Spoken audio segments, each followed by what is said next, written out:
सभी को नमस्ते। हम लोग ये जो सानिध्य नाम की पुस्तिका जो निकाली थी, अब उसके दूसरे चरण में ऑडियो वीडियो रिकॉर्डिंग करके जो साथी हमारे छूट गए थे, उनके संस्मरण को बाबा जी के बारे में और मध्यस्थ दर्शन के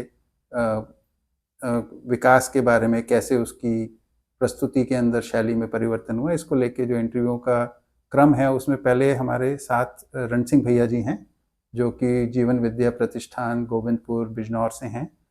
यही इनकी कार्यस्थली रही है और विद्या के सबसे पुराने साथियों में से एक हैं। तो भैया जी, आपका स्वागत है इसमें। धन्यवाद अशोक जी। जी, हमारे साथ में श्याम भाई भी हैं। हम दोनों मिलके इस इंटरव्यू को करेंगे। तो रण सिंह भैया का छोटा सा परिचय जी आप ही बताएं, कैसे रहा आपका यात्रा बचपन की? मेरा जन्म गांव में हुआ, ग्रामीण परिवेश में पले बढ़े। खेती किसानी हमारा पेशा रहा।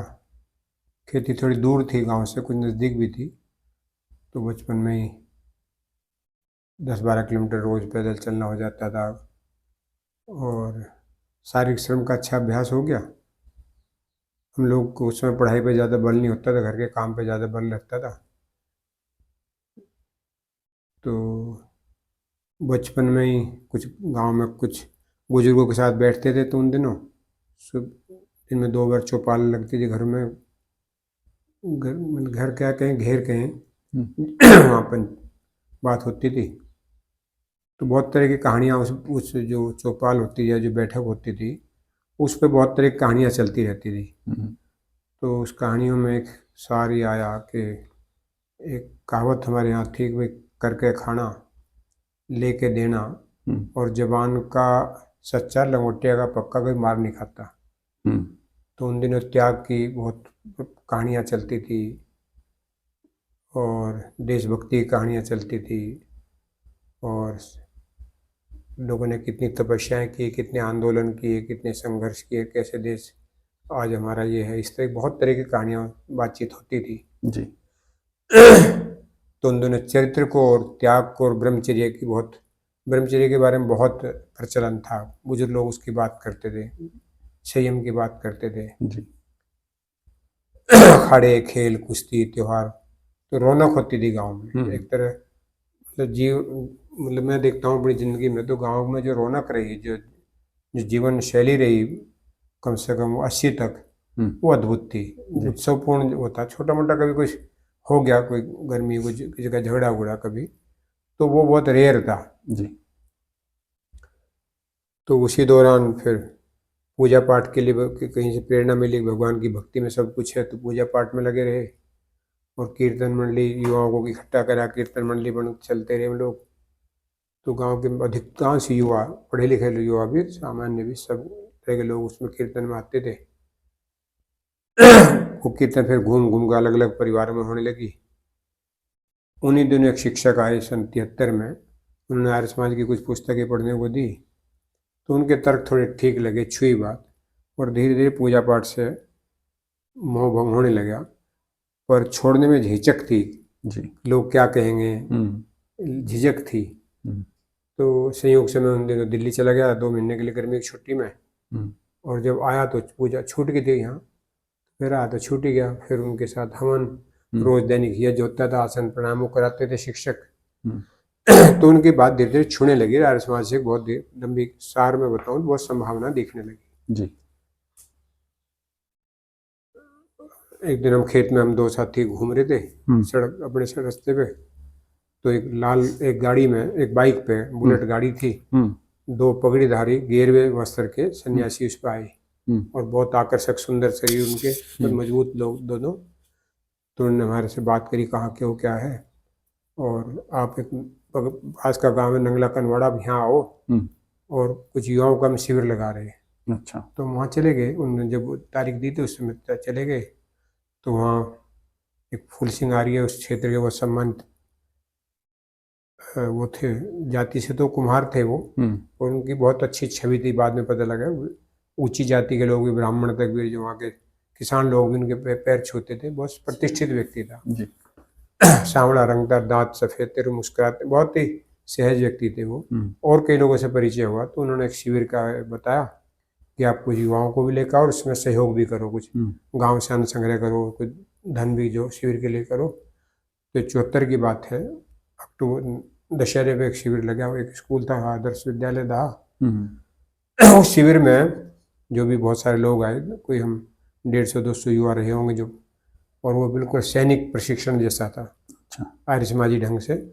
तो सुबह रोज उठते ही मंत्र बोलना, फिर सोते समय मंत्र बोलना, भोजन पे मंत्र बोलना, रोज हवन होना, यज्ञ करते थे, आसन प्राणायाम, जितना भी भारतीय परंपरागत ट्रेडिशनल मार्शल आर्ट है, योग है, प्राणायाम है, सबको सिखाते थे जी। तो 2-3 घंटे सुबह सिखाते, 2-3 घंटे शाम को, लाठी, दंड, बैठक, भाला, फरसा, मलखम, सब जूडो, कराटे, सब वो सिखाते थे। और अद्भुत अद्भुत लोग थे उनमें। तो उनमें एक व्यक्ति देवव्रत आचार्य है। मेरी जिंदगी में अभी उतनी डिग्री जिस पे हो, उतनी योग्यता का कोई व्यक्ति नहीं मिला। अच्छा। इतने प्रतिभाशाली व्यक्ति थे, बहुत सारी किताब, बहुत धाराओं के व्यक्ति थे। वो क्या काम उनसे नहीं आता, ये लिस्ट शायद छोटी होगी, कितने काम आता है वो लिस्ट बड़ी है उनकी। अच्छा। तो अभी उनकी आयु मेरे ख्याल से 82-84 है। तो अभी भी सक्रिय हैं, युवाओं की तरह भी मैदान में उतरते हैं अभी भी वो जी। तो उनके सानिध्य में एक दिशा मिली, हमने युवाओं को कैसे संभाला जाए, कैसे उन्हें किया जाए। तो गाँव में युवाओं की हमने क्लास कक्षाएं शुरू कर दी। उन दिनों हम लोगों ने नाम ब्रह्मचर्य व्यायाम प्रशिक्षण शिविर था उस शिविर का नाम। जी। तो हमने ऐसा कोई झंडा उंडा नहीं फहराया, तो ये कह दिया बस शाखा लगेगी, बस कोई नाम नहीं था उसमें, शाखा लग गया गाँव में। वो धीरे धीरे गाँव में 8-10 शाखा लगने लगी। तो सब जाति के, सब धर्म के, मुस्लिम बच्चे भी, सब तरह के लोग उसमें आने लगे, व्यायाम सीखने लगे। तो गांव में एक तरह लहर बनी, वो प्रभाव पूरे इलाके में फैला। वो गाड़ी चलती रही तो धीरे धीरे रोज यज्ञ करना, रियज करना। एक यात्रा के बाद फिर मैं ऐसा लगा गांव में पढ़ाई की जो भी करके 12th में बढ़ोत आ गया हम। तो फर्स्ट ईयर में तो वहाँ ये किस सन की बात होगी? सन मेरा रहा 78 की बात है जी। 78 में बढ़ोत आ गया है। बढ़ोत एक तरह की वहाँ शिक्षा की बड़ी, बढ़ोत एक तरह बागपत जनपद में, अब तो तहसील, पहले हमारे जनपद मेरठ था, जिला मेरठ, और तहसील सरदाना। बाद में तहसील सरदाने की जगह बढ़ोत तहसील होगी और जिला मेरठ ही रहा। बाद में जब बागपत बन गया जिला, तो फिर बागपत जिला हो गया, तो तहसील बढ़ोत होगी। तो लाक्षागृह एक जगह नाम सुने, महाभारत में उसका वर्णन है। उससे 8 किलोमीटर दूर है हमारा गांव। अच्छा। तो वहाँ भी एक ब्रह्मचारी कृष्णदत्त होते थे, जुलाही परिवार से थे, और कुछ पढ़े लिखे थे, अनपढ़ थे, बिल्कुल गंवार से लगते थे, कुल्लू वगैरह में झोंकते थे कहीं। तो जब वो सीधे लेट जाते, उनकी गर्दन घूमने लगती थी, कुछ वो अलग भाषा में, बहुत विद्वतापूर्ण भाषा में कुछ बोलने लगे थे। तो कोई एक तो उनके शिष्य थे, श्रृंग ऋषि बोलते हैं, श्रृंग ऋषि उनके इसमें आ जाए, और कोई महानंद उनसे 2 शिष्य थे उनके, जो संवाद करते, सवाल पूछते थे, उत्तर देते थे वो। और जैसे वो सीधे लेटते थे, गर्दन 5-7 मिनट बाद उनकी गर्दन दाएं बाएं होने लगती। वो उच्चारण भी अलग तरह का था, हम कर भी नहीं पाते, नकल कोशिश की करने की। तो उस पर बहुत लोगों ने किताब उताब देख, तो वहाँ लाक्षागृह पे हवन वो कराते थे, वेद पारायण यज्ञ हर साल होली के समय पे। उस समय गाँव से पैदल ही आते थे उन दिनों वहाँ सब। 73 में वहीं मेरा जनेऊ उन लोगों ने कर दिया। फिर गांव में धीरे धीरे आर्य समाज की तरफ काम करते करते, साथ पढ़ना, यज्ञ करना, गांव में हर शादी कोई परिवार बचाओ जहाँ हमने हवन ना कराओ, हिंदुओं में घर घर जाते थे, हवन करते थे। तो त्यौहार पे, होली पे, दिवाली पर, जब भी किसी का बच्चा हो गया, जो हवन होगा, तो हम लोग को बुलाते थे। टीम थी बढ़िया, लड़कियों की शादी में सारी टीम, गाँव में सब लोग बिस्तर इकट्ठे करना, 4 पे इकट्ठे करना, खाना खिलाना, सब युवा गांव समाज करता था। तो हमारी युवा टीम होगी, वो इस जिम्मेदारी को ले लगे। तो उस टीम को विशेष निमंत्रण मिल लगे, गाँव में शादी कराने की जिम्मेदारी। तो बढ़िया बढ़िया वर्क फोर्स मिल जाता लोगों को, युवाओं को भी अच्छा लगा था। तो अच्छा वर्ण चलता रहा वो। तो बढ़ोत में जाके ऐसा लगा, दुख का कारण गरीबी, हम किसान लोग इसलिए गरीब है, खेती करनी नहीं आती, तो खेती की पढ़ाई करनी चाहिए। और पता लगा पन्नगर कोई जगह है, उस सबल पन्नगर में कुछ झगड़ा उगड़ा हो गया, तो एडमिशन नहीं हुए। तो बढ़ोत से ही पढ़ाई की। तो इंटर किया था मैंने बढ़ोत से एग्रीकल्चर में, और फिर फर्स्ट ईयर में 1 साल बढ़ोत में एग्रीकल्चर किया, वहाँ से ICR का स्कॉलरशिप भी मिला। तो उस समय उसकी स्कॉलरशिप से खर्चा चल जाता, 100 रुपये में बच जाता पढ़ाई से। तो पन्नगर जाके कुल मिला के सत्य जी ने चलते समय बोला, आर्य जी मैं समय उसी बीच में यहाँ एक 80 में एक माया त्यागी कांड हुआ था, 80 में कहो 79 में 80 में। तो वहाँ पुलिस ने उन पर कुछ ज्यादती की थी और उसके खिलाफ एक आंदोलन चला था और जेल भरो आंदोलन चला था। चौधरी चरण सिंह ने उसकी लीड ली और एक सांसद जाता था उनके जत्थे के साथ। तो हमारे साथ सांसद जो जानते यहाँ के थे, बिजनौर के ही थे सांसद, वो नाम याद नहीं आ रहा, तो वो नहीं जा सके। तो फिर मैंने जिस जत्थे की जिम्मेदारी ली, रायबरेली जेल में हम रहे। तो 11-12 दिन रहे, फिर सरकारी बस से उन्होंने कहीं छोड़ दिया। बाद में तो मुझे पता लगा मेरा एडमिशन हो गया। तो घर वाले कुछ तैयार नहीं थे, भाई खर्चा कैसे होगा, वहाँ पढ़ेगा ये होगा। तो मैंने उन्हें मना होगा, वहाँ चला गया। सचिन जाते समय कहा जी मिल के जाते तो अच्छा था, फिर भी सावधानी से पढ़ना, काफ़ी कुछ गड़बड़ पढ़ा जायज पढ़ाई में। सत्य जिन दिनों अमेरिका से आए थे, आधुनिक दुनिया को उन्हें देख के उनका आधुनिकता से मोह भंग हो गया था। वो विस्तार लंबा हो जाएगा, तो मेरा आधुनिक खेती से मोह भंग हुआ। और 82 में प्राकृतिक खेती या जैविक, उस समय प्राकृतिक जैविक खेती का प्रचलन नहीं था, उस समय नेचुरल फार्मिंग। तो वहाँ प्रताप अग्रवाल मिले, वो उनकी PhD जो है वो मेरे ख्याल से इसमें थी, एंथ्रोपोलॉजी में। तो बहुत सारे उन लोगों ने कहा देश दुनिया की समस्या देख के कि इस समस्या को तो ये रुकेंगे नहीं, इसे बहने दो, ये जहाज डूबेगा इसे डूबने दो, इसे ठीक करने के चक्कर में मत पड़ो, नहीं तो तुम भी भटक जाओगे। ऐसी उन्होंने बात करी। पर मुझे लगा वो ठीक तो यार, पर जब तक हमें जिंदा रहना, मस्ती से जीना, क्यों हम इसे डूबने दें। तो बात मुझे उनकी जची नहीं, पर फिर भी उनकी खेती बाड़ी बात ठीक थी। उसको हम लोगों ने वहाँ से प्रयोग शुरू किए। तो फिर प्राकृतिक खेती में रास्ते तलाशते तलाशते, लंबी यात्रा है वो, उसको मैं यहीं से वो करता हूँ उसको। इधर मैं योग साधना में, ध्यान में ये प्रवृत्ति होने लगी। सत्य जी की भी थोड़ी आध्यात्मिक प्रवृत्ति थी। कुछ कई लोग ऐसे मिले जिन्होंने हमें ध्यान साधना बताया। तो ध्यान करते समय जो आर्य समाज का दूसरा नियम था, तो मुझे जो ईश्वर का वर्णन वहाँ हो रहा है ना, उसको मैं विजुलाइज नहीं कर पा रहा अपने में, ऐसे ये ईश्वर कैसा होगा। वो निराकार भी है ना, वो अनुपम है, सर्वाधार है, सर्वेश्वर है, अजर है, अमर है ना, नित्य है, पवित्र है, सृष्टि करता है, दयालु है, न्यायकारी है। तो उसमें बहुत सारे लक्षण ऐसे थे कि जब यदि वो निराकार है तो कैसे वो दया कर रहा, कैसे वो करुणा कर रहा, ये बात मुझे कोई तृप्त नहीं कर पाया। आर्य समाज के जो भी विद्वान जितने मुझे मिले, मेरी जिज्ञासा को तृप्त नहीं कर पाया, तो मैं उलझ गया।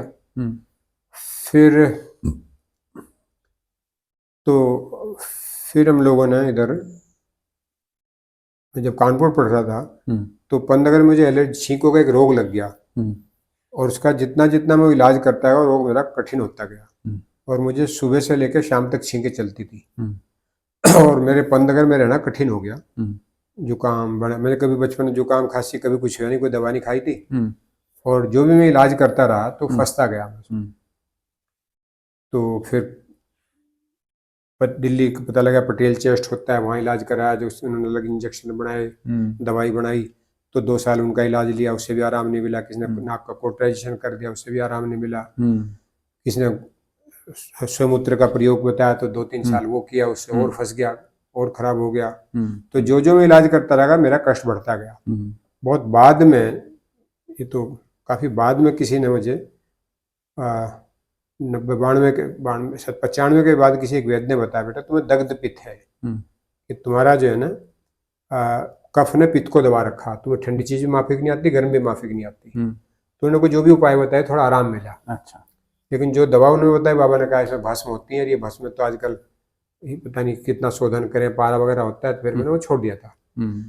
लेकिन मूल रूप में मैं मानता हूँ मुझे कोई योग्य व्यक्ति नहीं मिला जो वैद्य हो, जो ठीक से पहचान सके जुकाम का। जो मेरा जुकाम का लोगों ने इलाज किया, दूध, मैंने दवा नहीं खाई ज्यादा, पर हल्दी का दूध लो, च्यवनप्राश लो, ऐसी चीज लो, तो जो मैं थोड़ी गर्म प्रवृत्ति की चीज थी वो लेता था, मेरा जुकाम और बढ़ता था। तो एक यात्रा ही रही। तो फिर वहां मैं कानपुर समय, मेरा कानपुर IIT में कुछ गणेश जी से परिचय हो गया 1 जनवरी 1984 में। तो उस परिचय से गणेश जी से लगता है मैं पहले, शायद मेरा पहले से जानता हूँ उनको, पहले दिन से ऐसा लगा मेरी बहुत आत्मीयता से उनसे हो गई।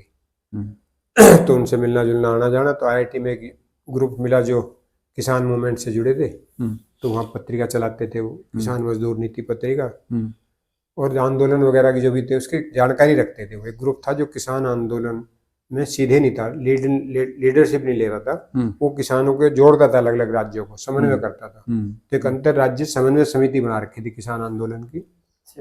तो वो उसके लोग IIT कानपुर में थे, तो उनकी निमंत्रण पे मैं बनारस में गया। 2 से 4 फरवरी पीजेंट्स मूवमेंट नाम का एक वो आयोजन राजघाट बनारस में, सर्व सेवा संघ का जो परिसर है, तो वहाँ देश के तमाम किसान नेताओं के साथ मिलके, किसान समर्थक और शास्त्री समाज शास्त्रियों से मिलके मेरे लगे तो संभावना बड़ा कुछ हो सकता है, और किसान आंदोलन की तरफ प्रेरित हुए। हम गणेश जी, में निखिल निगम, हम लोग वहाँ चंडीगढ़ में राजभवन पंजाब के किसान के नेताओं के बुलाए पे मार्च में हम चंडीगढ़ में गए 10-11 दिन। तो वहाँ हम आंदोलन में भागीदार की। तो भागीदारी से हमें लगा हम अपने इलाके में शुरू कर सकते हैं। तो वहाँ से आके हम लोगों ने अपने इलाके में किसान आंदोलन की शुरुआत की 84 में। अच्छा। वो एक यात्रा रही। उस यात्रा में फिर ये लगा गाँव के झगड़े जितने सिस्टम बढ़ता जा रहा है, पुलिस अदालत, इनके व्यवहार अंदर की घटने देख के एक तरह नफरत सी होगी। तो फिर इसी दौरान मुझे वो हो गया। उसी दौरान सत्य जी ने विपश्यना की जानकारी दी कि पता लगा बुद्ध ने बनाया, तो बुद्ध को हम नास्तिक मानते थे। तो सत्य जी ने एक बढ़िया कहानी सुनाई कि तुम्हारी मृत्यु के मान लीजिए कि 4 दिन शेष हैं और तुम्हें कोई सही जानकारी दे, सच्चाई बताए, तो क्या करोगे? जब 4 दिन है, 4 दिन का तो उनका पहले तो सवाल ये सवाल नहीं बनता आपका, ये तो मान्यता है। फिर भी मैं सवाल मान लेता हूँ, तो मुझे लगता है जो सच्चाई बता हुआ स्वीकार करूंगा कि भाई तुमने सुनाई तो है कि बुद्ध ऐसा था वैसा था, एक बार बुद्ध को जाके देख लो, समझ लो बुद्ध के बारे में गहराई से। तो उनकी प्रेरणा से जिस तरह तर्क वो रखते थे, जिस तरह प्यार से समझाते थे, तो मैं विपश्यना के लिए तैयार हो गया। और मैंने जे के टेम्पल है कानपुर में, वहाँ विपश्यना का शिविर था, तो वहाँ पहला मेरा विपश्यना का शिविर किया। एक व्यक्ति थे, वो नाम याद आ जाएगा, तो वो बहुत अच्छे व्यक्ति थे, बहुत शालीन व्यक्ति थे। तो विपश्यना मुझे एक संभावना दिखी, शायद यहाँ सवालों को उत्तर मिल जाए, और मैं नियमित विपश्यना का साधक बना। और ज़्यादातर शिविर फिर उसके बाद मैंने गोयनका जी के किए, और जयपुर या जहाँ भी, और हर साल में 1 बार या 2 बार मैं शिविर करता रहा। मेरा 10-11 शिविर किए। तो धीरे धीरे ना मैं छोड़ पाया ना पकड़ पाया। फिर धीरे धीरे पुरानी आर्य समाज में अपना हवन बीच में छूट गया था, कम हो गया था। फिर उस तरफ चले गए, वही साधना वगैरह। फिर हम लोगों ने ये बात होगी, इसके बाद लंबी यात्रा रही। फिर ये तय हुआ कि पुलिस अदालत से कैसे मुक्ति पाई जा, तो गांव के झगड़े गांव में निपटाए जाए, ये बात समझ में आई। और ये जो लड़की छोड़ने छाड़ने का मामला है, इससे कई परिवार दुखी रहे, कई पीढ़ी तक लोग, बहुत कष्ट था। तो गांव में लड़की छोड़ने छाड़ने वाले प्रकरण और फौजदारी के मामले उनसे तंग में थे। तो उन्हें गांव के झगड़े गांव में निपटाया जाए, आंदोलन जैसा शुरू किया। और किसान आंदोलन 84 वो आते आते हरियाणा के लोगों के योगदान से वो 86 में उसका वातावरण बनने लगा। और 87 में बहुत संयोग अद्भुत बना। किसान आंदोलन में बहुत पीड़ादायक घटनाएं थी जो मैं अकेला दबा के चलता रहा। समय मिलेगा, अभी वहाँ विस्तार नहीं करता, बाद में कभी जरूरत पड़ेगी फिर विस्तार करूंगा। और किसान आंदोलन का छल कपट देख के मेरा उससे मोह भंग होने लगा। और चमत्कार देख रहा था। मेरठ धरना चला 26 दिन, तो मिनिमम 2-3 लाख ओले पड़ गए। बारिश होगी तब भी 2 लाख लोग तो वहाँ होंगे। तो रोज के 5-7 लोग, 10-12 लाख लोग भी आए वहाँ रोज, जिस दिन देश के बड़े तमाम किसान नेता वहाँ आए। और गांव से खाना आना ट्रैक्टरों में, है ना, छोटी गाड़ियों में, और बटना लग मानते मुझे लग रहा है 20-25% मेरठ ने वहाँ खाना खाया होगा। डीडीए में इसका मैदान था, ये कमिश्नरी पे, चौराहे पे। तो इतना बड़ा आंदोलन कैसे सफल होता है और कैसे वो खेल होते हैं, वो भी एक पीड़ादायक कहानी, उसके भी नहीं अभी जिक्र करूंगा ज्यादा। तो पर मेरा मेरठ के किसान धरने से मेरा मोह भंग हो गया। किसान आंदोलन में इससे कोई निकलेगा नहीं, लेकिन ना छोड़ पा रहा था ना पकड़ पा रहा था। दुविधा थी। शाम को जब थका मांदा आता हूँ लगता है तो कहाँ ऊर्जा खपा रहा, पर जब सुबह उठता हूँ लगता है तो छोड़ना बेईमानी है। किसानों को फंसा दिया, उनको आगे अगवानी कर दिया। गांव में कहावत थी कि भाई घोड़े की पिछाड़ी सरकार की गाड़ी नहीं आना चाहिए। तो हमने सरकार की गाड़ी लोगों को लेकर आगे तो छोड़ के भाग रहे, कायरता है। पर इंडिया गेट का धरना जो चला और उसमें जो बड़ी घटनाएं घटी, उसके बाद में जिस तरह टिकैत साहब ने उसमें समर्पण कर दिया, प्रो कांग्रेस हो गए, पर राजेश पायलट से जो समझौता किया उससे फिर एक तरफ हम प्लानिंग करें पार्लियामेंट को घेरने की और दूसरी तरफ ये घटना घट गई। तो फिर हम जो सारी युवा टीम थी, हम 30-31 लोग थे आंदोलन में, जो युवा लोग थे, सब लोगों ने हम लोगों ने उस इंडिया गेट के धरने के बाद किसान यूनियन को नमस्ते कर दिया। एक मीटिंग बुला के सम्मानजनक ढंग से बाद में 1 महीने बाद में बुलंदशहर का एक वो था कस्बा, वहाँ किया। कौन से साल की बात होगी? 91 की बात होगी। इन्हीं दौरान मुझे लगा जो मेरी उपलब्धि IIT में मेरा PhD करने लगा, रिसर्च का काम, लंबा काम IIT में किया। 86 में एक संस्था कोर्ट, 1 साल वहाँ मैंने काम किया, ग्रामीण तकनीक पे काम, रूरल टेक्नोलॉजी पे काम करती थी वो। IIT दिल्ली में? नहीं, एक अलग संस्था थी, consortium on rural technology, NGO थी, एक तरह की गांधीयन NGO थी। फिर मेरा पहली 16 जनवरी 1987 को मेरे IIT में एडमिशन हो गया, वो जॉब मिल गई मुझे एज ए SRA। और फिर मैंने 1 साल बाद PhD हुई, जो रजिस्ट्रेशन हो गया। तो PhD के एक बड़ा काम है, वो लंबा काम है, उसका वर्णन भी अपने में कहानी है, उसको भी नहीं आज मिले तक। खेती पे, देसी खाद के बनाने के तरीकों पे, और बहुत तरह का बड़ा प्रोजेक्ट था, वो काम किया। उसमें तो बाद में 9-10 थीसिस हुई होंगी, इसका बड़ा काम था। और जो मेरे एग्जामिनर थे, अमेरिकन एग्जामिनर भी, इंडिया के, दोनों ने बहुत अप्रिशिएट किया, मतलब मुझे एग्जाम देना ही नहीं पड़ा, मेरे एग्जामिनर लोगों ने मुझे सपोर्ट किया उल्टा। तो बड़ा अच्छा काम हुआ। उसके बाद फिर उस पर आगे गांव में मैंने बहुत किसानों के साथ उसको प्रयोग किए। इस सब के चलते मेरा IIT विकास, सरकारी सिस्टम और ये सब, इनसे मेरा मोहभंग हो गया कि यहाँ तो रास्ते नहीं है। तो इस बीच में मैं सीधा बाबा पर आना चाहूँगा। तो लगभग मई 88 की बात है। तो उस समय डॉक्टर SD शर्मा जी थे और 3-4 लोग थे जिनको मैं बहुत मानता था, सम्मान करता था। उन्होंने बताया कि भाई कोई यहाँ एक बहुत बड़े साधक आ रहे हैं, और उन्होंने 20 साल तपस्या की है, फिर कुछ उनको उपलब्धि हुई है, और कंदमूल खा के रहे हैं। फिर जानकारी कोई कहाँ से पता लगा, कौन लगा, तो पता लगा कि IIT हमारी HOD जो थी पद्मा वासुदेव, हमारे विभाग की, वो भिलाई गई थी कॉन्फ्रेंस में, भिलाई नहीं, दुर्ग में। और वहाँ किसी ने, शायद मूर्ति जी थे बाबा जी के, वो मूर्ति जी, उनके साथ भतीजे हैं बाबा जी के, तो वो मिले होंगे। उन्होंने बाबा जी कुछ कहानियां बताई, और उनकी प्रेरणा से उनके मूर्ति, ये प्रोफेसर वासुदेवन ने IIT में इस बात को बताया, और फिर नागराज जी को बुलाने का प्रोग्राम बना।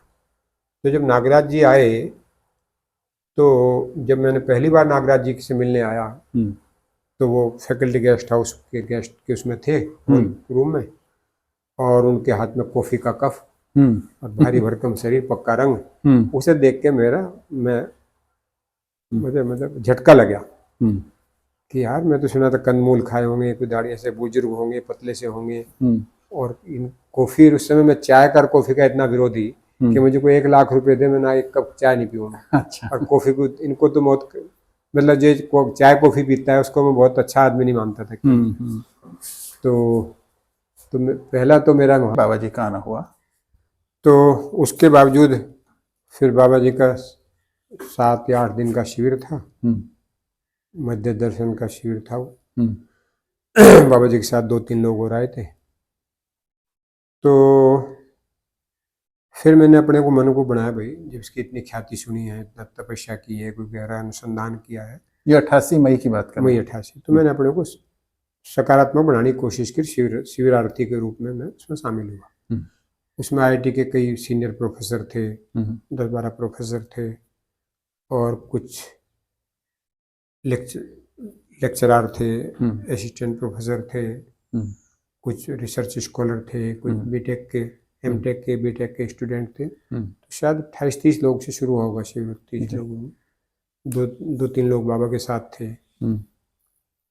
तो उस समय बाबा जो बात करते थे, तो वो बात ज़्यादातर पकड़ में नहीं आ रही थी हम लोग को। वो शब्द हमारे ऊपर एक तरह सिर पे गुजारे थे। और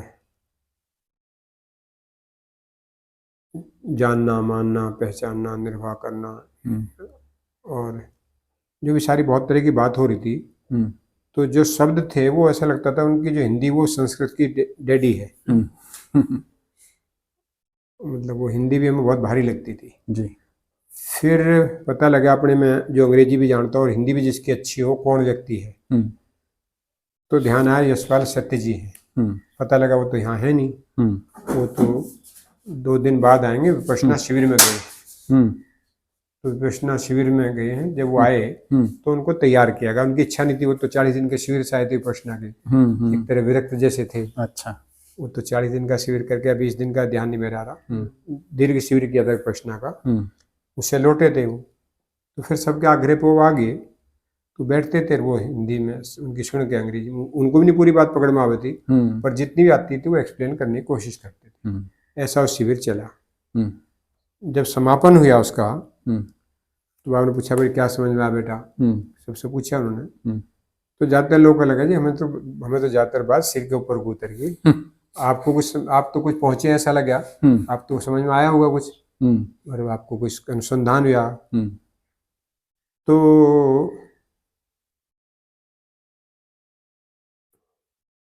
हम उसमें तो कुछ नकार नहीं सकते।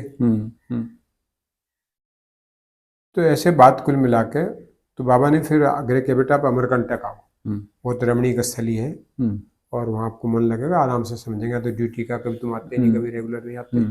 तो बहुत जिस तरह बाबा ने आग्रह किया, तो उसके थोड़े दिन बाद में IIT के कुछ वही प्रोफेसर वगैरह सतीश भी इसमें गए थे फिर बाद में, और कुछ लोग और, तो ये सब लोग वहाँ गए, अमरकंटक गए।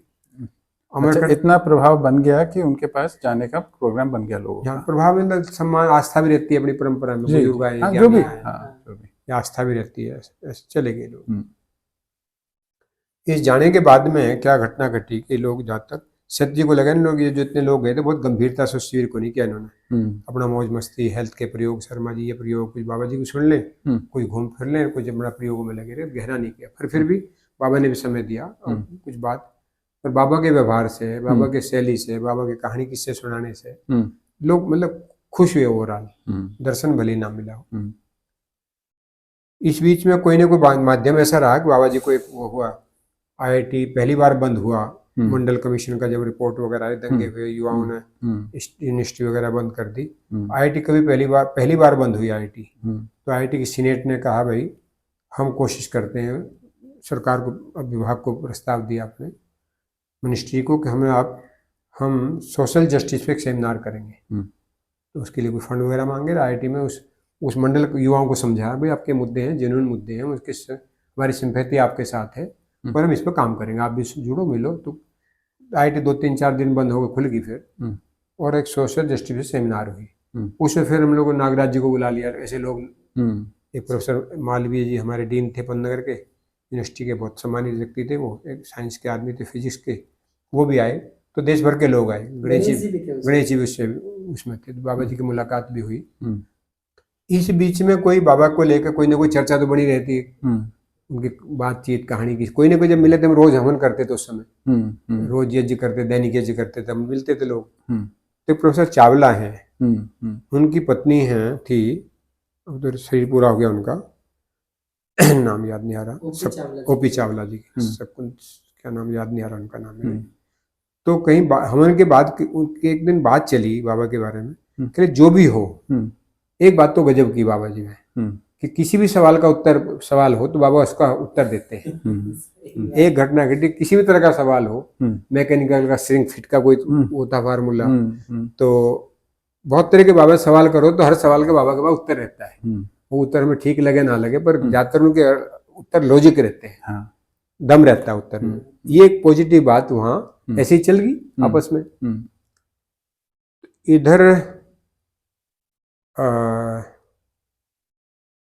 इधर क्या घटना घटी के, तो बाबा मतलब दोबारा आ गए। फिर दोबारा बाबा वहाँ पत्र आया, बाबा दिल्ली में अर्जुन सिंह से मिलना, कुछ उनका प्रोग्राम है मिलने का, वैल्यू एजुकेशन का कोर्स। उस समय अर्जुन सिंह केंद्रीय शिक्षा मंत्री थे, तो उनसे मिलने के लिए कुछ शिक्षा भी, तो समय जो चीफ सेक्रेटरी एजुकेशन, उनसे मिलना था। और मिलने के लिए बाबा वहाँ अपने 3-4 साथियों के साथ गोविंदपुर वहाँ आ गए दिल्ली। तो तब मैंने गेस्ट हाउस की जगह मैंने अपने मुझे एक फ्लैट था 331 नंबर था नालंदा में, IIT के फैकल्टी गेस्ट था उसके बगल में बिल्डिंग में। तो वहाँ ठहराया। तो संजीव जैन योगा कैंप था कुछ, मैं अपने खाना बनाता, कुछ योगा कैंप वहाँ मेस में खाना खिलाते थे जो IIT में सेक बिल्डिंग में स्टूडेंट एक्टिविटी सेंटर था, वहाँ योगा मेस चलाते शर्मा जी, हेल्थ फूड बनाते थे उसमें। तो काफ़ी बच्चे वहाँ युवा खाना खाते थे। उसी से मुझे IIT के काफ़ी युवाओं से मेरी दोस्ती हो गई थी, जो यंग भी थे, BTech MTech के लोग थे, तो उनसे दोस्ती होगी। तो एक मैत्री बन रही थी। वो विपश्यना के भी अच्छे जो लोग लड़के थे, थोड़ा साधना कर रहे थे, कुछ विपश्यना करते थे, वो जो थोड़ा युवा में बोले थिंकर जैसे लड़के थे। ये 60-60 का हमारा समूह था वहाँ। वो सभी बाबा से आता, वेंकटचलैया जी मिलने आते थे बाबा से, तो उनसे बात होती थी। तो वेंकटचलैया ने बाबा जी कहानी सुनाई, बाबा को इतना मिला। बाबा वेंकटचलैया की कहानी सुनाते थे, न्यायमूर्ति आप न्याय बताओ क्या है। तो वेंकटचलैया बोलते थे भाई न्याय तो हम समझे नहीं, हम तो निर्णय करते हैं और निर्णय में प्रभाव आ जाए दूसरे। तो वेंकटचलैया से मिलकर हमें भरोसा लगा भाई बाबा के ये लोग इस तरह सोचते हैं, बाबा की बात में कुछ तो दम है। तो जब बाबा वहाँ ठहरे, सत्य जी बाबा की बात से थोड़े थोड़े कुछ प्रभावित होने लगे थे। तो कह रणजीत सिंह इनकी बात को गहराई से लो। तो उस समय बाबा से मैंने, सत्य जी प्रभावित हो गए तो मैंने बाबा से कुछ 3 सवाल किए कि बाबा जो आपका ईश्वर है, जो हमने ईश्वर के बारे में जानकारी हमारी है, इसके भेद को समझाओ। तो एक तो ईश्वर का मुद्दा था। तो बाबा उन दिनों बोलते ब्रह्म मुहूर्त में बात करेंगे बेटा, जो गहरे मुद्दे थे ब्रह्म मुहूर्त में।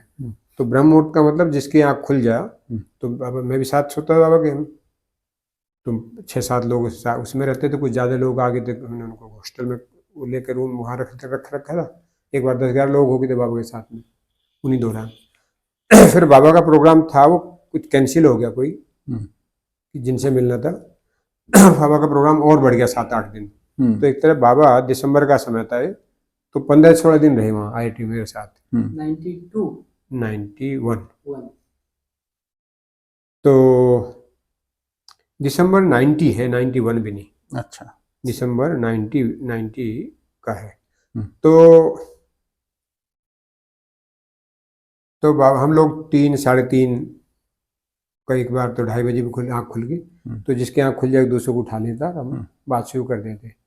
3:30-4 तक सत्य जी भी आ जाते सुबह और बात होती थी। तो बाबा लगभग 2-2.5 घंटे उस बात पे हमारा संवाद चलता था। अच्छा, ये 3 दिन चला, 4 दिन थोड़ा कम हो गया, मतलब और लोग आने लगे इसमें। तो जो बाबा ने अंतर बताया ईश्वर में और जो मेरा मान्यता थी, मुझे उसमें लगा ये बात ठीक लग रही है बाबा की बात। तो पहली बात तो मुझे अच्छी हुई।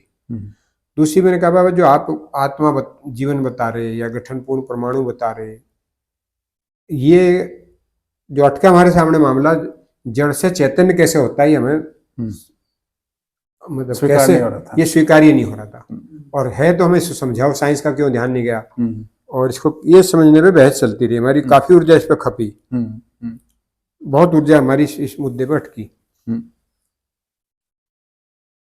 तो फिर भी जो जीवन के, जो मैंने कहा आपके जीवन में जो आत्मा कहा परंपरा में, तो उसमें क्या अंतर है, या उसको दूसरे ढंग से कहा मतलब अंतःकरण चतुष्टय नाम दिया, मन चित्त बुद्धि और अहम कहा, और फिर उनका स्वामी आत्मा है। तो ये जो वो है, आपका जो जीवन में क्या भेद है, तो उसमें कोई ज़्यादा भेद नहीं लगा। केवल वो था उन्होंने विचार की दृष्टि अलग रखी, मन वृत्ति, तो वो चित्त की काम वृत्ति, मतलब पुरानी शैली में चित्त की प्रवृत्ति को वृत्ति कह रहे, और यहाँ बाबा अलग से वृत्ति कह रहे थे। तो वो मुद्दा तो हमें भेद लगा, पर फिर भी बाबा ने जो तर्क दिए जीवन को महिमा को लेकर, वो मुझे मौलिक लगे। फिर तीसरा एक सवाल था मेरा, बाबा आपके उन दिनों में गांधी जी से प्रभावित, सत्य जी गांधी विचार से प्रभावित थे, कभी अमेरिका में गए तो उन दिनों में यहाँ सत्य जी की कहानी दिलचस्प है, सुनानी चाहिए, पर आज मैं नहीं इसको सुनाऊंगा कि सत्य जी की जिंदगी में कैसे बड़ा टर्न आया अमेरिका में जाके, जो भारत में नहीं आया, अमेरिका में क्या टर्न आया उनको, वो कभी, और कैसे उनकी जिंदगी बदली, दिशा बदली, और साइंस से कैसे मोह भंग हुआ, वो दिलचस्प कहानी, कभी उसको अवसर मिलेगा अलग से उसको कहानी को हम बांटेंगे आपके साथ। मेरे लिए सत्य जी बहुत बहुत अद्भुत विद्वान थे, उसके मुकाबले का मुझे विद्वान, उस चेतना का धनी आदमी मुझे अभी दिखा नहीं दूसरा कोई। बहुत ही उच्च कोटि के श्रेष्ठ व्यक्ति थे, अधिकतम आचरण उनका मतलब कोशिश करते थे अधिकतम अच्छा जीने की, पवित्र। आपका पहला परिचय कब हुआ सत्यजी से? वो एक दिलचस्प कहानी है। बड़ौत में जब मैं पढ़ता था, 11वीं में आया मैं, तो मेरे एक सहपाठी थे, जो प्रतिभाशाली बच्चे हैं, जो पढ़ाई में अच्छे हैं, अच्छे व्यवहार अच्छा, उनसे एक लगाव हो ही जा मेरा सहज था। तो उनमें कई युवा थे। तो एक युवा था मेरे क्लासमेट्स का नाम था अनिल सोलंकी।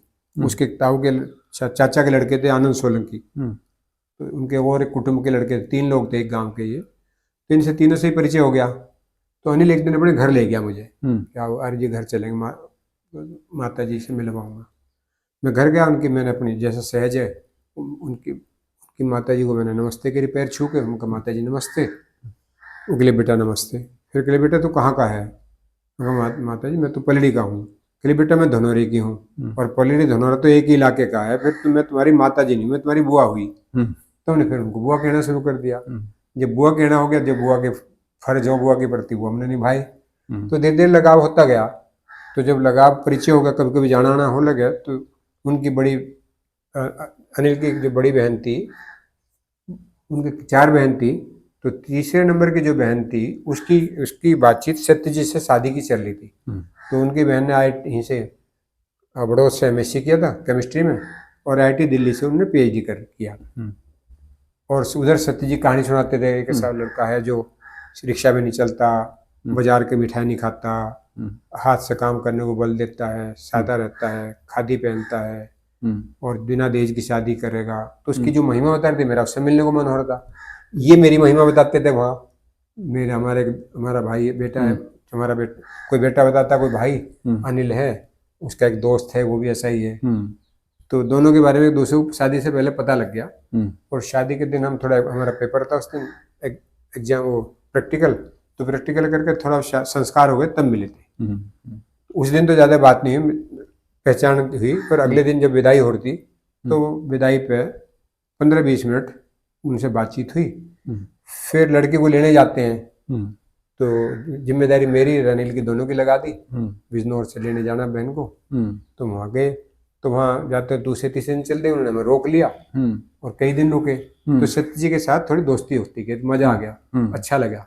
आने का मन नहीं था, पर यहाँ दबाव ताना है, तो हम संतोष जी को लेकर आगे थे।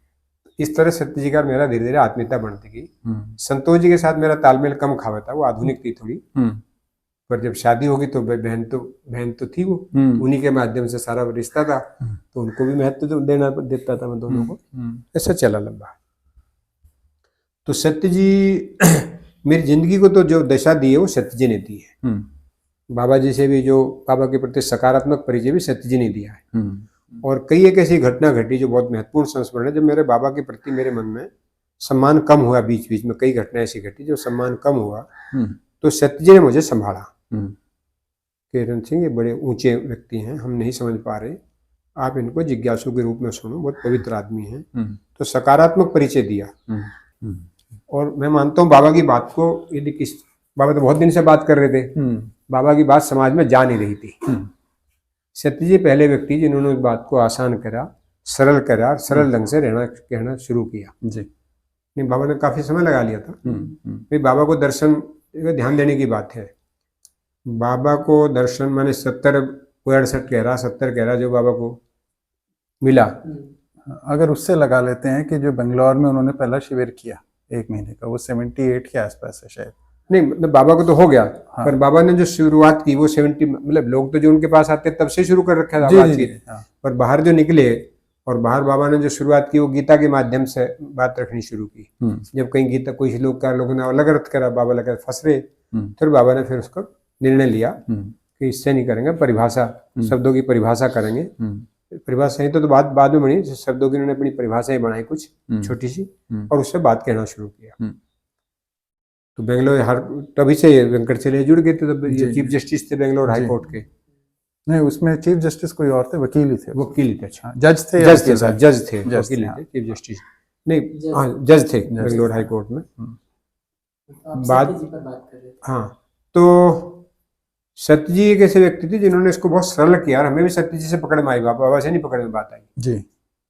सत्य जी से पकड़ में आ गई, तब फिर बाबा को समझा, अप्रिशिएट कर रहा है। तो फिर बाबा जी की वो समझ में आई महिमा। मेरा जो तर्क था वो तर्क से मैं सत्य जी से प्रभावित था। तो सत्य जी ने मुझे कहा, निरंजन सिंह, बाबा के प्रति यदि तुमने श्रद्धा कम की तो तुम्हारे इसमें अनिष्ट होगा। ये बड़े व्यक्ति हैं, हमारे पास बहुत चीजें ऐसी नहीं जो हमारे पास हो, वो इनके पास कुछ चीजें हैं जो हम नहीं जानते, और अभी हमें रास्ता नहीं मिला पूरा, और रास्ता तो लगता है इनके पास है कुछ। तो उनकी बहुत अटूट श्रद्धा बनी रही बाबा के प्रति, अटूट श्रद्धा बनी रही। तो मुझे जो ये लगा, तो ये तीन प्रश्न जो आपके थे, इनके उत्तरों से आप प्रभावित हुए, और मैं फिर बाबा के पास जाने का निर्णय ले लिया। रिजर्वेशन हो गया मेरा जी 91 में जी, 31 दिसंबर 91। हाँ, 91 हुआ क्योंकि 92 फिर 90 था, 91 में मेरा रजिस्ट्रेशन हो गया मई में। और यहाँ हमने बिजनौर में कोई प्रोग्राम रखा था, सत्य वगैरह सब आए, तो संजीव ने बताया कि भैया, वो सत्य जी भी आए थे उसमें, कि ये प्रोग्राम कैंसिल हो गया, टिकट रद्द करवा रहे, क्योंकि बाबा का कोई सर्जरी हुई है और इसलिए शिविर नहीं हो रहा, तो अमरकंटक नहीं जाना हमें। हमारा मन था खबर लें, जाएं, मिलें, किसके पास जाएं। फिर ये सब सवाल थे, पहले बाबा होंगे और परिवार के लोग भी होंगे, हम वहाँ रहेंगे, कैसे लगेगा। भांग वाला कुछ हुआ था, सर्जरी नहीं, इनकी कोई ब्रेन सर्जरी थी, एक्सीडेंट हुआ था ना, एक्सीडेंट था कि नहीं था पता नहीं, ब्रेन सर्जरी थी, वो पुराना क्लोट होगा, दिक्कत हुई थी, तो सर्जरी हुई थी भिलाई में। ये बात है 91 की मई की। तो फिर मेरा कैंसिल हो गया जाना। फिर उसके बाद जब समय मिला बाबा से, तो फिर मैं गया 92 में, फरवरी में। 92 फरवरी में मैं, एक और घटना घटी। जाते ही जब मैं पता लगा तो मैं घर गया, तो कहते लगा बाबा तो अभी बस स्टैंड भेज छोड़ के आ रहे लोग, बस स्टैंड पे है वो, तो वहाँ जा रहे सतना, और सतना से वो नागौद जाएंगे। मैं आया ही था, तो जब मैं फिर सामान रखते ही तुरंत बस स्टैंड गया, बाबा से मिले, पैर छुए, बाबा ने आशीर्वाद दिया, और बाबा ने बस छोड़ के फिर वापिस आ गए। अच्छा, बस स्टैंड से, और हम फिर कि आज नहीं जाते, कल चलेंगे। तो फिर हम अगले दिन दोनों, बाबा और हम दोनों शहडोल गए, एक रात शहडोल रहे, और अगले दिन फिर हम शहडोल से एक दिन या 2 दिन बाद कोई केस था, मुकदमा था, तो उसमें बाबा को तारीख पर जाना था, क्या करना था, और फिर हम नागौद चले गए। जब जहाँ बाबा जाते मैं वहाँ जाता, बाबा भिलाई गए तो भिलाई गया, फिर अमरकंटक आ गए, अमरकंटक गया, फिर मैं विधिवत कुछ दिन लंबे, 1 महीना शायद अमरकंटक रुके हम।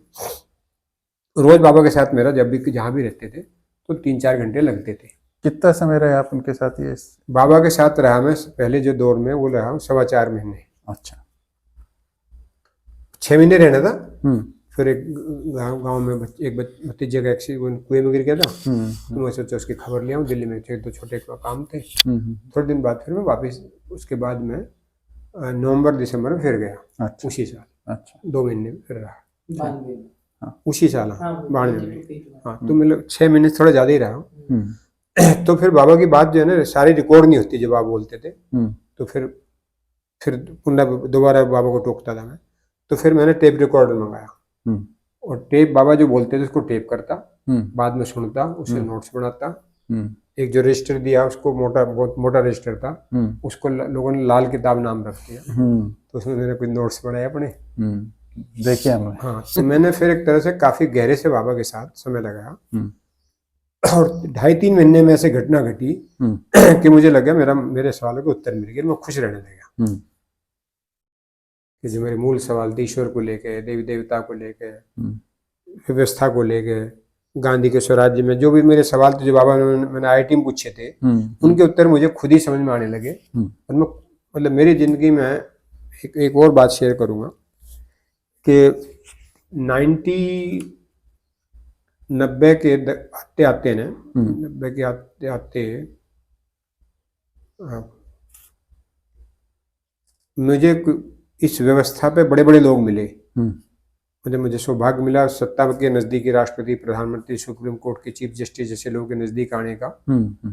और हमेशा मतलब इनसे मिलने मेरी ज़्यादा कोई रुचि, में क्यों जाऊँ, टाइम खराब करूँ। और जो 2 नंबर का व्यक्ति है, जैसे वेंकटचलैया की राष्ट्रपति की बहुत नज़दीकी थी, तो वेंकटचलैया कई बार कहा चलो राष्ट्रपति से मिल, अब चलो साथ। तो मैंने कहा मैं क्या करूँगा मिलके, जब जरूरत होगी, मेरा कोई काम तो नहीं, जब जरूरत होगी आपके माध्यम से मिल लेंगे। तो DS कोठारी का देश के राष्ट्रपति प्रधानमंत्री से बहुत नज़दीकी संबंध थे, चूँकि वो UGC के चेयरमैन भी रहे हैं, दिल्ली यूनिवर्सिटी के वाइस चांसलर रहे, फिर यूजीसी के चेयरमैन रहे, फिर वो जवाहरलाल नेहरू विश्वविद्यालय जो है ना JNU, उसके चांसलर थे। प्रधानमंत्री होता है चांसलर वैसे, पर उनको चांसलर बनाया गया था। और कोठारी जी का हम लोगों से इतना लगाव था सत्य जी से। सत्य जी फेनमैन लेक्चर सीरीज चलाते थे, तो सत्य जी की क्लास में पुराने स्टूडेंट भी आते थे बहुत सारे। तो शब्दों के जादू, मतलब शब्दों को कैसे रखा जाए चीज को, ये तो कला उनमें अद्भुत थी। IIT के बेस्ट टीचर में उस, हालांकि अवार्ड के लिए कभी अप्लाई नहीं किया, और बहुत अच्छे शिक्षक की कैसे प्रस्तुति करनी है, सही बात, कठिन चीज को कैसे सरलता में रख सकते हैं, ये ज्ञान सत्य जी के पास था। तो कोठारी जी, सत्य जी की काफी चर्चा। और कोठारी बिना तब तो पिए हुए नहीं रखे थे कोठारी से, हाई ड्राइवर को ऊपर भेज देते कि सत्य जी को देख आओ। फोन भी नहीं होता था, या IIT चले जाते। और उनकी रुचि डायरेक्टर वगैरह को पता लग जाता तो डायरेक्टर तो खुद मिल जाते थे उनसे, बड़ा नाम था वो। पर उनकी प्रवृत्ति सत्य जी के साथ ज्ञान चर्चा में होती थी।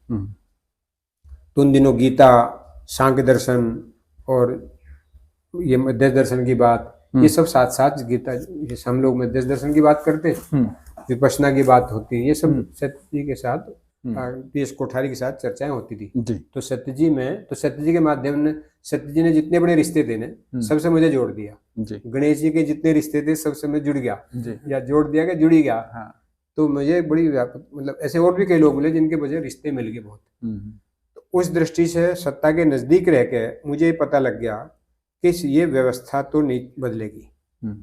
कि बड़े बड़े अच्छे लोग हैं, पवित्र लोग हैं, कई लोग ऐसे जिनके पैर छूने को मन करता था, लेकिन इस सिस्टम में रह के कुछ कर नहीं पाएंगे। जैसे वेंकट चले को देख के, JS वर्मा को देख के, ये बड़े बड़े लोग के नजदीक रह के मुझे लगा, और जो मैं लगता है नालायक और बेईमान किस्म का आदमी हूँ, मेरे अंदर द्वंद्व चले, मेरे पास सवालों के उत्तर नहीं, तो मैं दुनिया को क्यों समाधान दे रहा जो मुझे पास उत्तर नहीं। जो मेरे सवाल खड़े हो गए नहीं, उनके उत्तर मेरे पास नहीं थे, तो मेरे मन में एक तरह वैराग्य जैसा आ रहा था। तो थोड़ा पीड़ा से उभर रहा था, पर रास्ता नहीं था कुछ, कहाँ जाऊं। तो जीवन विद्या एक तरह से जो मुझे मिली, एक तरह से मैं जो प्रचलित था उसके निष्कर्ष निकाल चुका था, पूरा नहीं पड़ रहा, और नया कुछ था नहीं। जितना मेरे पास जांच सकता था मैं साकार मार्ग, निराकार मार्ग, चित्त शुद्धि का मार्ग, जितने मार्ग थे छोटी उम्र में मैंने उनसे गुजर चुका था। तो फिर मैं एक तरह से कहता हूँ, बहुत पीड़ा के, बहुत खास तौर से जब मैं बाबा जी के पास आ रहा हूँ ना, और नहीं उसके बाद, बाबा जी के बाद मेरी जिंदगी में बहुत कठिन दौर आया, जो मेरे बहुत नजदीकी, जिस युवा से मैं प्रेरित था, मेरे से बड़े थे 2 साल, 1-2 साल, वो सम्मान करता था, उन्होंने मेरे खिलाफ, उनके दिमाग में कुछ बात आ गई, और मैं उनको स्पष्टीकरण भी नहीं दे पाया, उनकी सुनने की प्रवृत्ति नहीं थी। वो मेरी पीड़ा हुई, मैंने शेयर करना चाहता था। तो जब गोविंदपुर शुरू हो रहा था, उससे 10 दिन पहले मैं काफी घिरा हुआ था, और सबके बावजूद मैं इतने जिंदगी में कभी घिरा नहीं, लेकिन वो मैं मस्ती से गुजार दिया उसको। पीड़ा भी थी, घिरा भी था, लेकिन बाबा की बात सुन चुका था, वो एक भरोसा था, तो मैं उस पीड़ा को भी, भागदौड़ में था पर सहज ही गुजार दिया। तो मैं देखता हूँ उसका प्रभाव मुझे जो दिखा, मैं जिंदगी की सबसे पीड़ादायक दौर में था उस समय, और मैं अपने को सहजता से निकाल ले गया, और फिर बिजनौर शुरू हुआ। कौन से सन में बिजनौर की शुरुआत हुई? बिजनौर की जो शुरुआत हुई वो हुई, उसकी भी एक छोटी कहानी है, दिलचस्प कहानी है वो भी, कि जब मैं अमरकंटक था 92 में, तो 30 मार्च का एक पत्र सरदार अर्जुन सिंह का वहाँ मिला अमरकंटक में, और उन्होंने सर लिखा कि भाई जो प्रस्ताव पत्र की शुरुआत है वो कर रहे कि गौड़ साहब, धर साहब और सत्य जी पैदल आ रहे हैं, कंधे उनके ऊपर से दिख रहे हैं मुझे, और वो दातून करते आ रहे, भो अभी सूरज निकला नहीं है, पो पटरी है, और जैसे पैदल आ रहे। मैं कल्पना नहीं थी मेरी, आना था, मुझे पता था, मैं तो सोच वो चिट्ठी आएगी, और मैं उन्हें रिसीव, प्रशांत को कहता और रिसीव करते स्टेशन से दिल्ली से आने के लिए, या तो बस बहुत कम थी नहीं, पुल नहीं था इस पे जी गंगा पे, तो तब वो ट्रेन से आते थे, मसूरी एक्सप्रेस चलती थी, तो लगभग यहाँ आती थी वो 3 बजे, 3:15 बजे, और वहाँ 2 घंटे इंतजार करके पैसेंजर आती थी, नजीबाबाद से वो जाती थी गजरोला, तो 5 बजे वो क्या नाम, बैराज तो बन गया था 93 में, तब तक बैराज नहीं बना था शायद। नहीं, मैं तो बैराज से आया हूँ ना, बाद में बना, कच्चा था सर। अच्छा, शायद 93 तक तो मैं आया हूँ। हाँ, 93 से पहले की बात, सड़क पर, खैर तो 92 की बात है, मार्च, तो खैर हाँ, तो बीच में बना होगा। हाँ, तो झालू उतर के ये लोग वहां से पैदल आए थे, तो दृश्य सुहावना था, जिस तरह मुस्कुराते आ रहे थे और मैं प्रभावित हूँ। वो भूमिका के बाद फिर वो कहते हैं क्या तुम अमरकंटक चले गए हो, अब नागराज जी के पास साधना कर रहे हो, क्या तुम अपनी भूमि गोविंदपुर बना सकते हो और अपने बूढ़े मामा के कंधों का वजन कम कर सकते हो। और इसके निमित्त में एक 20 बीघे जमीन मैंने तय कर ली है, जो 1,05,000 की या 10,000 की तय हुई है। उसका बैनामा तुम्हारे नाम को, तुम मुझे परमिशन दो तो तुम्हारे नाम को बैनामा करा दूं मैं। और वो जो 5.25 मतलब तेरा 5.25 लाख रुपए कंट्रीब्यूशन है इसके काम के लिए, तो तुम स्वतंत्र होकर काम करो। तुम ये सब उन्होंने मुझे प्रस्ताव दिया जी। तो मैंने उनको चिट्ठी लिखी कि आप इतना मेरे पे भरोसा कर लेते हो, इतना उदारता आपके अंदर, इतना शुभ चाहते हो, लेकिन मैं तो अभी थोड़ी साधना करना चाहता हूँ और अभी मेरी मेरी प्राथमिकता नहीं। मना कर दिया। उस पर उनका डांट भरा पत्र गया बाद में। तो मैंने उसकी ज़्यादा वो नहीं किया। तो उन्होंने जून 92 में आर्यवीर दल का शिविर था दिल्ली में, हरिनगर में। वहाँ के मेरे जो मित्र थे उनको सतीश बीमार थे उन दिनों, तो उनकी खबर लेने के चक्कर में जितने मेरे नज़दीकी लोग थे 18-20 लोगों को उन्होंने सतीश घर बुला लिया। आए थे खबर लेने की, मीटिंग कर दी होगी। तो फिर खबर भी ली गई, मीटिंग भी हुई। और मीटिंग में कहा भाई मैं मरने के बाद तो सबको छोड़े, मैं जीते जी गोविंदपुर को छोड़ना चाहता हूँ, आप लोग उसको संभाल लो। और मेरा मन है कि मैं दंडमम की साधना करूँ। मैं जीते जी, ये मेरा कुछ नहीं, सब प्रभु का है, ये मेरा कुछ नहीं, प्रभु का है, उसको अर्पण करके जीना चाहता हूँ, उसको आप संभालो। तो लोग सब, प्रोफेसर धर थे, गौड़ साहब थे, है ना, सत्यजी थे, मेरे मित्र समर सिंह थे, पल्ली के और कई लोग थे। तो ऐसे मतलब 18-20 लोग शूरवीर भी साथ थे वहाँ। तो काफ़ी लोग थे जो सत्यजी खबर ले रहे थे, कुछ लोग गए थे। तो सब लोगों ने कहा भाई अपने भी स्थिति तो कोई है नहीं जो संभाल ले। फिर एक ही बात आई, आर्य जी ने जॉब छोड़ दिया, इनका मन हो तो देख लो। मैं कह रहा जी मैं तो अभी अपने अध्ययन चिंतन में लगूंगा, मेरी कोई प्रवृत्ति नहीं है अभी ये सब करूँ। पर सब सरदार जी ने भी दबाव बनाया, उन लोगों ने भी दबाव बनाया। तो जब दबाव बना 2-2.5 घंटे कसम कस के बाद में, तो मैंने कहा ठीक है। मैं जब सबने मेरे पे सत्य ने कहा बिजनौर, चूँकि सत्य बिजनौर थे, तो सत्य जी के प्रति मेरी आस्था थी।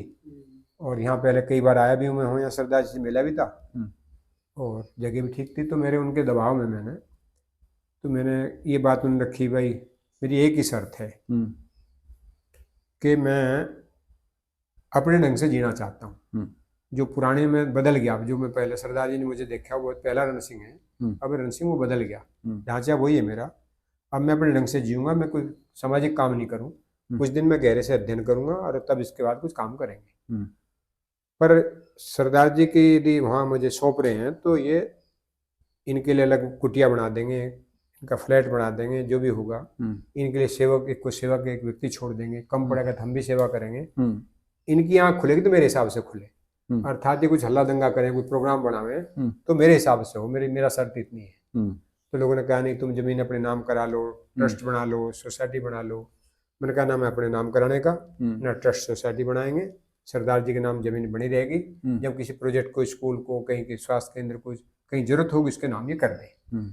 ऐसे जब ये मैंने बोल दिया तो वो सरदार जी मुस्कुराए, हंसे, खिलखिला उठे। मैं मुक्त हुआ और मेरा नाम मुक्ति दूत रख दिया। मैं मुक्त हुआ। 93 में आपका गोविंदपुर आना हुआ। तो 93 में गोविंदपुर पहला शिविर इसका शायद मार्च या कभी किए ना, यशपाल सती जी मई में हुआ। इसका शिविर जो सबसे पहला हुआ है नहीं मार्च, वो 5 बाबा जी आए हैं 4 मार्च की शाम को यहाँ दिल्ली से बस में। मुझे किसी मुकदमे में, मतलब इसी झंझट में मैं एटा था और दिल्ली से लोग आए, सतीश एसकेआरई बस में, सतीश को जो है ना वो बस में लेके आया और मैं इधर शाम को मैं भी आ गया था, तय था बिजनौर मिलेंगे। मैं भी साथ ही आ गया आगे पीछे बस में और खारी आ गए, दोनों मिले, बाबा भी मिले। और फिर यहाँ से सरदार जी ने वो बैलगाड़ी भेज दी थी, बैलगाड़ी में बैठा के बाबा जी को यहाँ ले आए थे 4 मार्च की शाम को। अगले दिन से यहाँ मध्यस्थ दर्शन का शिविर हुआ बाबा का। अच्छा, हाँ बाबा का शिविर हुआ, मैंने कोई 20-25 लोग बुला रखे थे यहाँ, तो शिविर चला हुआ। उसका इनविटेशन पर्चा एक्चुअली मैंने देखा है। अच्छा, जीवन विद्या का जो पहला पत्रक है शिविर का, जीवन विद्या मतलब मध्यस्थ दर्शन का जो पहला पत्रक है, जीवन विद्या मध्यस्थ दर्शन करके, वो टाइप नहीं हो पाया था उस समय, सुबह जल्दी निकलना था मुझे किसी झंझट में, तो वो लिखा मैंने 1 मार्च को हाथ से। उसके बारे में लिखने के बारे में सत्यजीव को हमने लिखने को, संजीव का वो लिख नहीं पाए, तो फिर मैंने जैसा मेरे से बना लिख के उसको और फोटो कॉपी करा के वो बांटे गए थे। ठीक। तो पहला पत्रक है वो। तो मई में भी फिर शिविर हुआ था ना? फिर तो नहीं, उसके बाद तो शिविर चलते ही रहे यहाँ। शिविरों का ऐसा सिलसिला है, हर महीने में मतलब एक खत्म होता अगला शुरू हो नहीं, जाता। मैं उसकी बात करें जब बाबा जी भी रहे और सत्य जी ने उस वक्त लिया, जो उनकी प्रेजेंस में लिया, वो मई में हुआ। उसके मई में बाद तो बाबा जी तो उसके बाद धामपुर से आए थे। हाँ, तब शिविर तो कर बाबा जी है ना, फिर तो ना 1.5-2 महीने बाद यहाँ लगातार 15 दिन के लिए, 20 दिन, महीने के लिए आते थे, लंबे लंबे रुके। रुकते थे। और कई धामपुर में शिविर होते थे, शुगर फैक्ट्री में शुरू हुए, हाँ। यहाँ शिविर हुए। कब शिविर तक ये सिलसिला चला बाबा जी के यहाँ आने का? बाबा जी का तो आज शुरू हो गया, फिर लंबा चलता रहा बाबा जी। अच्छा महीना महीना बाबा ने लगाया। अच्छा। मेरे ख्याल से 96 तक आना हुआ है उनका, उसके बाद तो नहीं आया शायद। नहीं, बाबा तो बाद में भी आए। अच्छा। आए तो बाद में, बाबा तो आए सम्मेलन, क्या नाम, 2000 काफी 12 तक आए बाबा। तो एक समय आया जब, हाँ नहीं, 2004 के बाद बाबा का आना कम हो गया, जब मैंने गोविंदपुरी छोड़ दिया था। जब गोविंदपुर छोड़ दिया तो आना कम हो गया था। फिर जब दोबारा गोविंदपुर आए 2010 में, उसके बाद बाबा आए यहाँ, शिविर हुआ। 2004 तक लगभग उनका रेगुलर रहा। 90 किसी का 2010 के बाद आए हैं इधर? हाँ, अच्छा। 9 के बाद आए एक बार। अच्छा, ठीक। तो ऐसी कुछ घटनाएं जो उनके साथ रही हो, आपको याद हो, जिनसे आप प्रभावित हुए हो या आपका मतलब सकारात्मक प्रभाव हो, नकारात्मक हो, जो भी हो। पहले सकारात्मक की बात कर लेते बाबा के साथ तो ओवरऑल सकारात्मक ही प्रभाव रहा। जी। और घर में जो मेरे थोड़े बहुत सवाल हुए, जब वो विद्या मिल गई, हाँ। तो लगा बड़ी बात मिल गई, फिर मैं उनको ध्यान नहीं दिया। पर जो प्रभाव बाबा, एक तो बहुत बात को जिस तरह रखते थे ना, वो देशी परंपरा के व्यक्ति थे, और हम सब आधुनिक परंपरा के व्यक्ति। जो विद्या के प्रबोधन में लगे लोग हैं वो सब आधुनिक परंपरा के हैं जी। और बाबा देशी व्यवस्था के हैं। एक तो मेरा मौलिक अंतर ये देखता हूँ जी। और बाबा मखौल भी खूब करते थे, हंसते खूब थे, कहानियां खूब सुनाते थे। संजीव ने पूछा एक बार, बेटे बाबा इनका क्या प्रयोजन इन कहानी का? कि बाबा थोड़ा बेटे थोड़ा मखौल भी चाहिए। तो बाबा का जो स्टाइल था ना, वो कभी अकेले खाता मैंने उनको नहीं देखा बाबा। सही बात है। जब भी खाना खाया वो किसी के साथ बैठा के बाबा ने भोजन किया, अकेले नहीं बाबा ने खाया खाना। और हमारे मैंने नहीं देखा मतलब। तो जब भी कोई खाना खाते थे, कोई भी गेस्ट होता है तो बाबा के साथ किसी के साथ खाना साथ खाते थे। और जब बाबा का एक जो बड़ी बात देखी मैंने, एक तो उदारता बहुत थी। और बाबा अपनी कई कहानी सुनाई। मैं बाबा की कहानियों से देखता हूँ बाबा में लगातार परिवर्तन आया। तो बाबा के संपर्क में जो पहले लोग आए, वो एक तो ज्यादातर भक्ति वाले लोग थे, आस्था वाले लोग थे। तो बाबा के अंदर भी आस्था भक्ति का, बाबा हवन जब हम गए न, तो मैं तो आर्य समाज था। तो बाबा पहली बार जब मैं गया था वहाँ, तो नवरात्र आए थे वो चैत्र में। तो नवरात्र में बाबा जी हवन कर रहे थे, बाबा जी ने घर में नवरात्रि के दिन दशहरे पे या कुछ था, हवन किया था बाबा ने। वही जो पूरा कर्मकांड यज्ञवेदी बनी थी के सामने, जहाँ वो जी पुराने घर में, पुराने घर में। ठीक। तो यज्ञवेदी बनी, बाबा ने पूजा यज्ञ कराया था खुद ही। बाबा सब कर्मकांड में शामिल होते थे तब। तो मैंने देखा कि जब बाबा के सामने भक्तिवादी लोग थे तो बाबा उस तरह से रहे। जब बाबा के सामने ये लोग थोड़े कामरेड टाइप के लोग, सेकुलर लोग कहो, वो ज्यादा जाने लगे, तार्किक लोग ज्यादा जाने लगे, विज्ञान के लोग जाने लगे। तो फिर बाबा भी फिर थोड़ा, बाबा ने उस तरह के कर्मकांड कम करे। पहले बाबा जागृति विधि साधना की बात करते थे। हम लोग को जागृति विधि साधना बाबा ने बताया, अभ्यास कराया मुझे कि अपने विचारों को देखो, है ना। फिर विचार में, आपके व्यवहार में आप न्याय कर पा रहे नहीं कर पा रहे। अच्छा, इसको थोड़ा और विस्तार में बताइए, क्या बताया इसमें? ये तो अच्छा है, मतलब तो बाबा जागृति विक्रम साधना में बाबा ये बोलते थे, आपके अंदर जो विचार चल रहे हैं उन विचार में प्रिय हित लाभ के विचार के हैं। ये जो प्रिय है वो हित के अनुकूल है कि नहीं है, वो न्यायिक है कि नहीं है। मतलब बाबा प्रिय के विरोधी नहीं थे। तो बाबा को तो शायद परंपरागत मानते थे, जो रुचे सो पचे, प्रिय के भोजन के पक्ष में थे वो। मैं भी पक्ष में था। और पर हितकारी भी हो भोजन और न्यायकारी भी हो, दूसरों का भी ख्याल रखा जाए। बात तो तीन बात तो ये मेरे अपने व्यवहार, तो विचारों में ये न्याय है कि नहीं है। फिर ये हित लाभ को हम देख पा रहे नहीं देख पा रहे, इस तरह को देखना। शांत मन से सुबह शाम बैठकर फिर ये अभ्यास अपने आप होने चाहिए, सहज ही होना चाहिए। 24 घंटे चलना चाहिए। सोते में नहीं, हमें पता है, गहर निद्रा में भी ना चले, पर स्वप्न भी आवे इसी तरह के आवे। तो एक तो बाबा ने ये जागृति दी साधना का, सुबह शाम बैठ के करोगे तो थोड़ा और शुरू में गहराई आएगी, बाद में चाहे ना भी बैठो। तो एक तो इसको जागृति विधि साधना बोलते हैं। कुछ समय बताते थे कितनी देर बैठना चाहिए? समय का नहीं ज़्यादा जिक्र है, उनको बोलते थे साधना के लिए तो कम से कम वो तो जो योग साधना में है ना, 1 घंटा तो कम से कम बिना आसन बदले बैठना ही चाहिए। वैसे 2-3 घंटे का बताते थे परंपरा में, और सहज रूप में घंटा भर तो बैठना ही चाहिए। तो एक तो जागृति साधना की बात चलती थी। और फिर बाबा मैं देखता हूँ सेकुलर जैसे पेश आते थे। एक बाबा ने और कहानी सुनाई, चढ़ बैठी। चढ़ बैठी की कहानी उनकी ये थी, तू सुन ना सुन, मैं तो सुना नहीं। तो जिसको पकड़ के सुना लगे थे, कई 1-2 लोग उनको सुनाई उन्होंने कही। तो मुझे लग रहा बाबा धीरे धीरे समाज के टच में आते गए, अपने को बदलते गए, मतलब प्रस्तुति को। बात नहीं बदली, बात नहीं बदली, बल्कि प्रस्तुति की शैली बदली बाबा ने।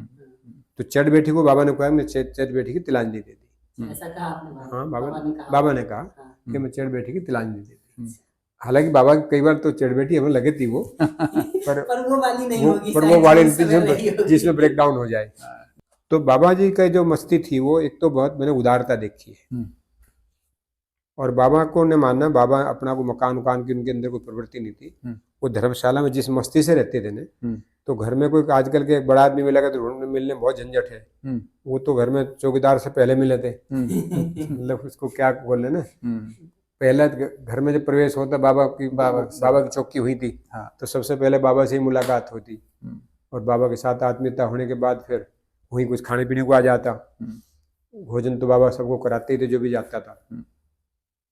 तो बाबा ने को देखा पर्ची में कोई व्यक्ति बाहर आ गया ना, तो बाबा ने उसको मकान को धर्मशाला ही माना कि बाहर कोई आ गया, उसे खाना मिला नहीं मिला, आखिर पूछ दीदी को बोलते थे माँ को पूछ लेना कोई नहीं मिला हो तो, भूखा तो नहीं है कोई।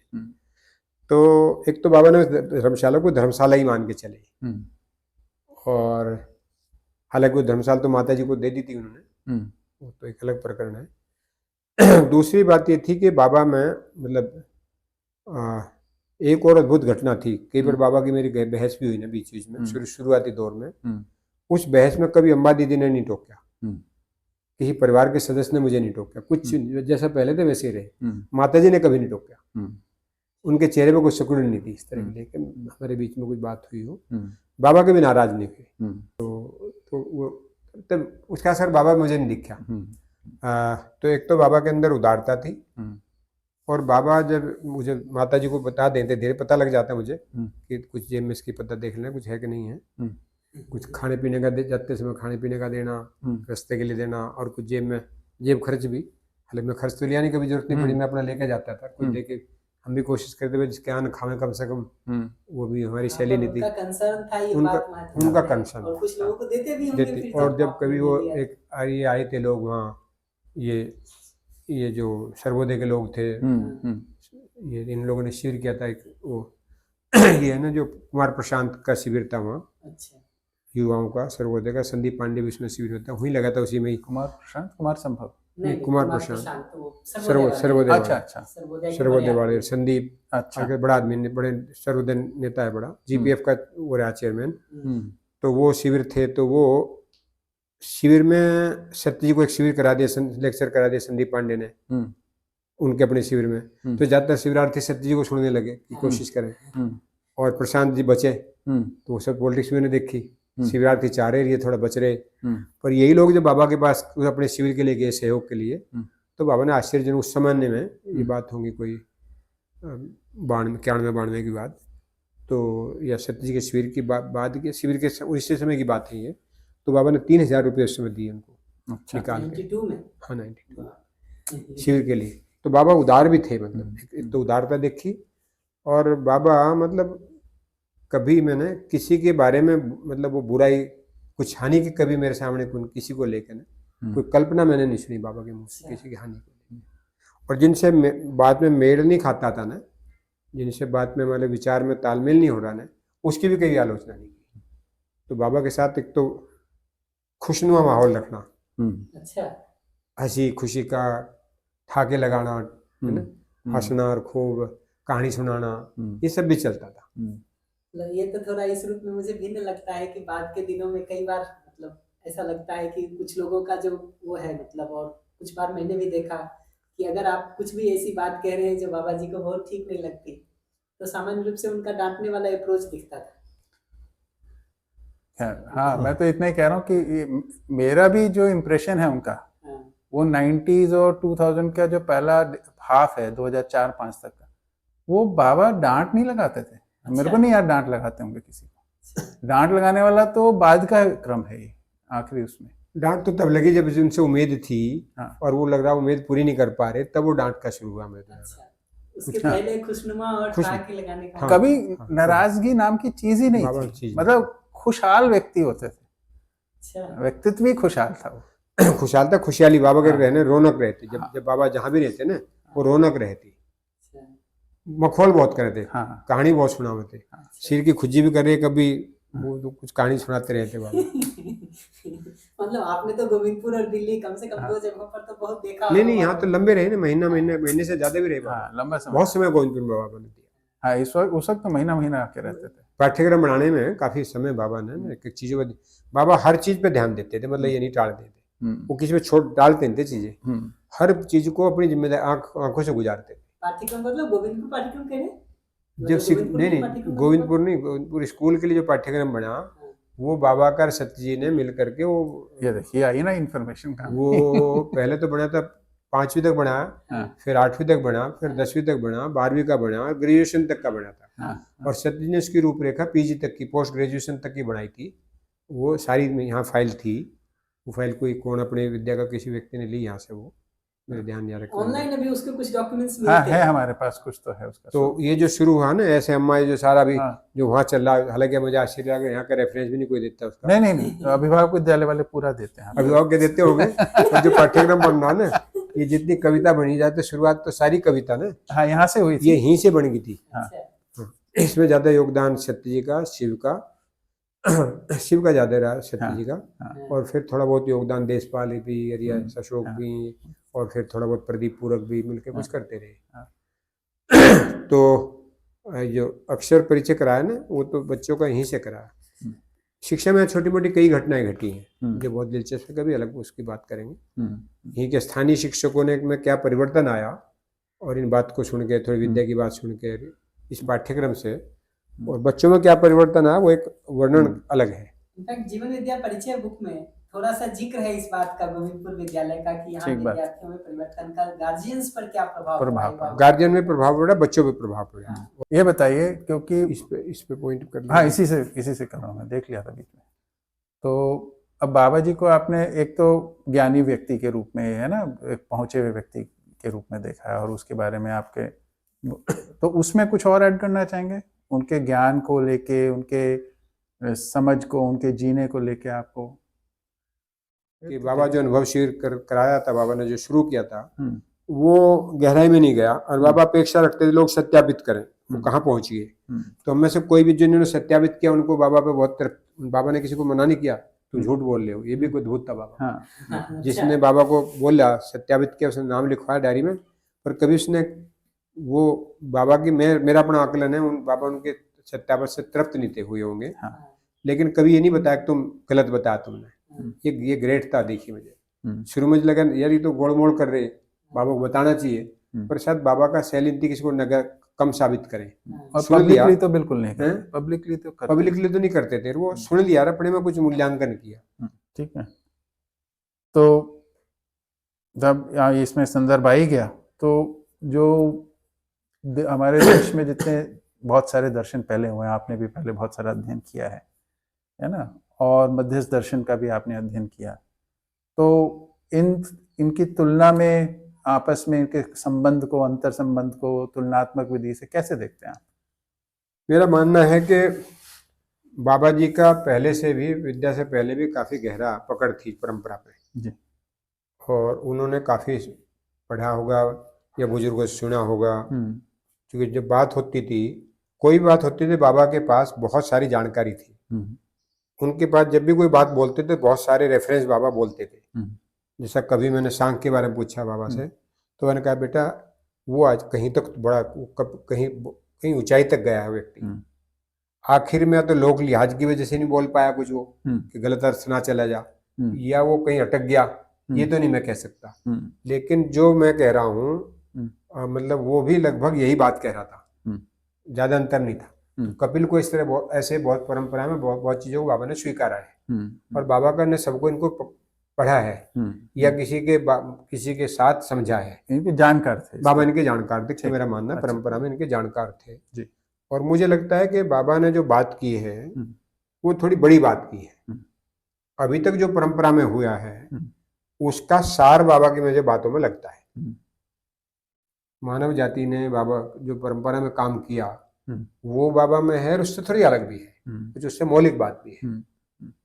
तो जिस तरह से निराकार मतलब मेरे जो सामने जो सवाल था असली वो ईश्वर वाला सवाल था, आत्मा वाला सवाल था, जिंदगी के मकसद वाला सवाल था। इस बात पे मुझे जो बात बाबा से मिली वो कहीं से नहीं मिली। एक तो मौलिकता ही है, और इस दर्शन में मुझे ऐसा ताकत लगती है। इसमें मैं अलग से एक लेख लिख रहा हूँ, अभी कोशिश कर रहा हूँ सम्मेलन तक मेरे साथ बन जाए तो बन जाए, कुछ बना ही बन आज सुबह रूपरेखा कि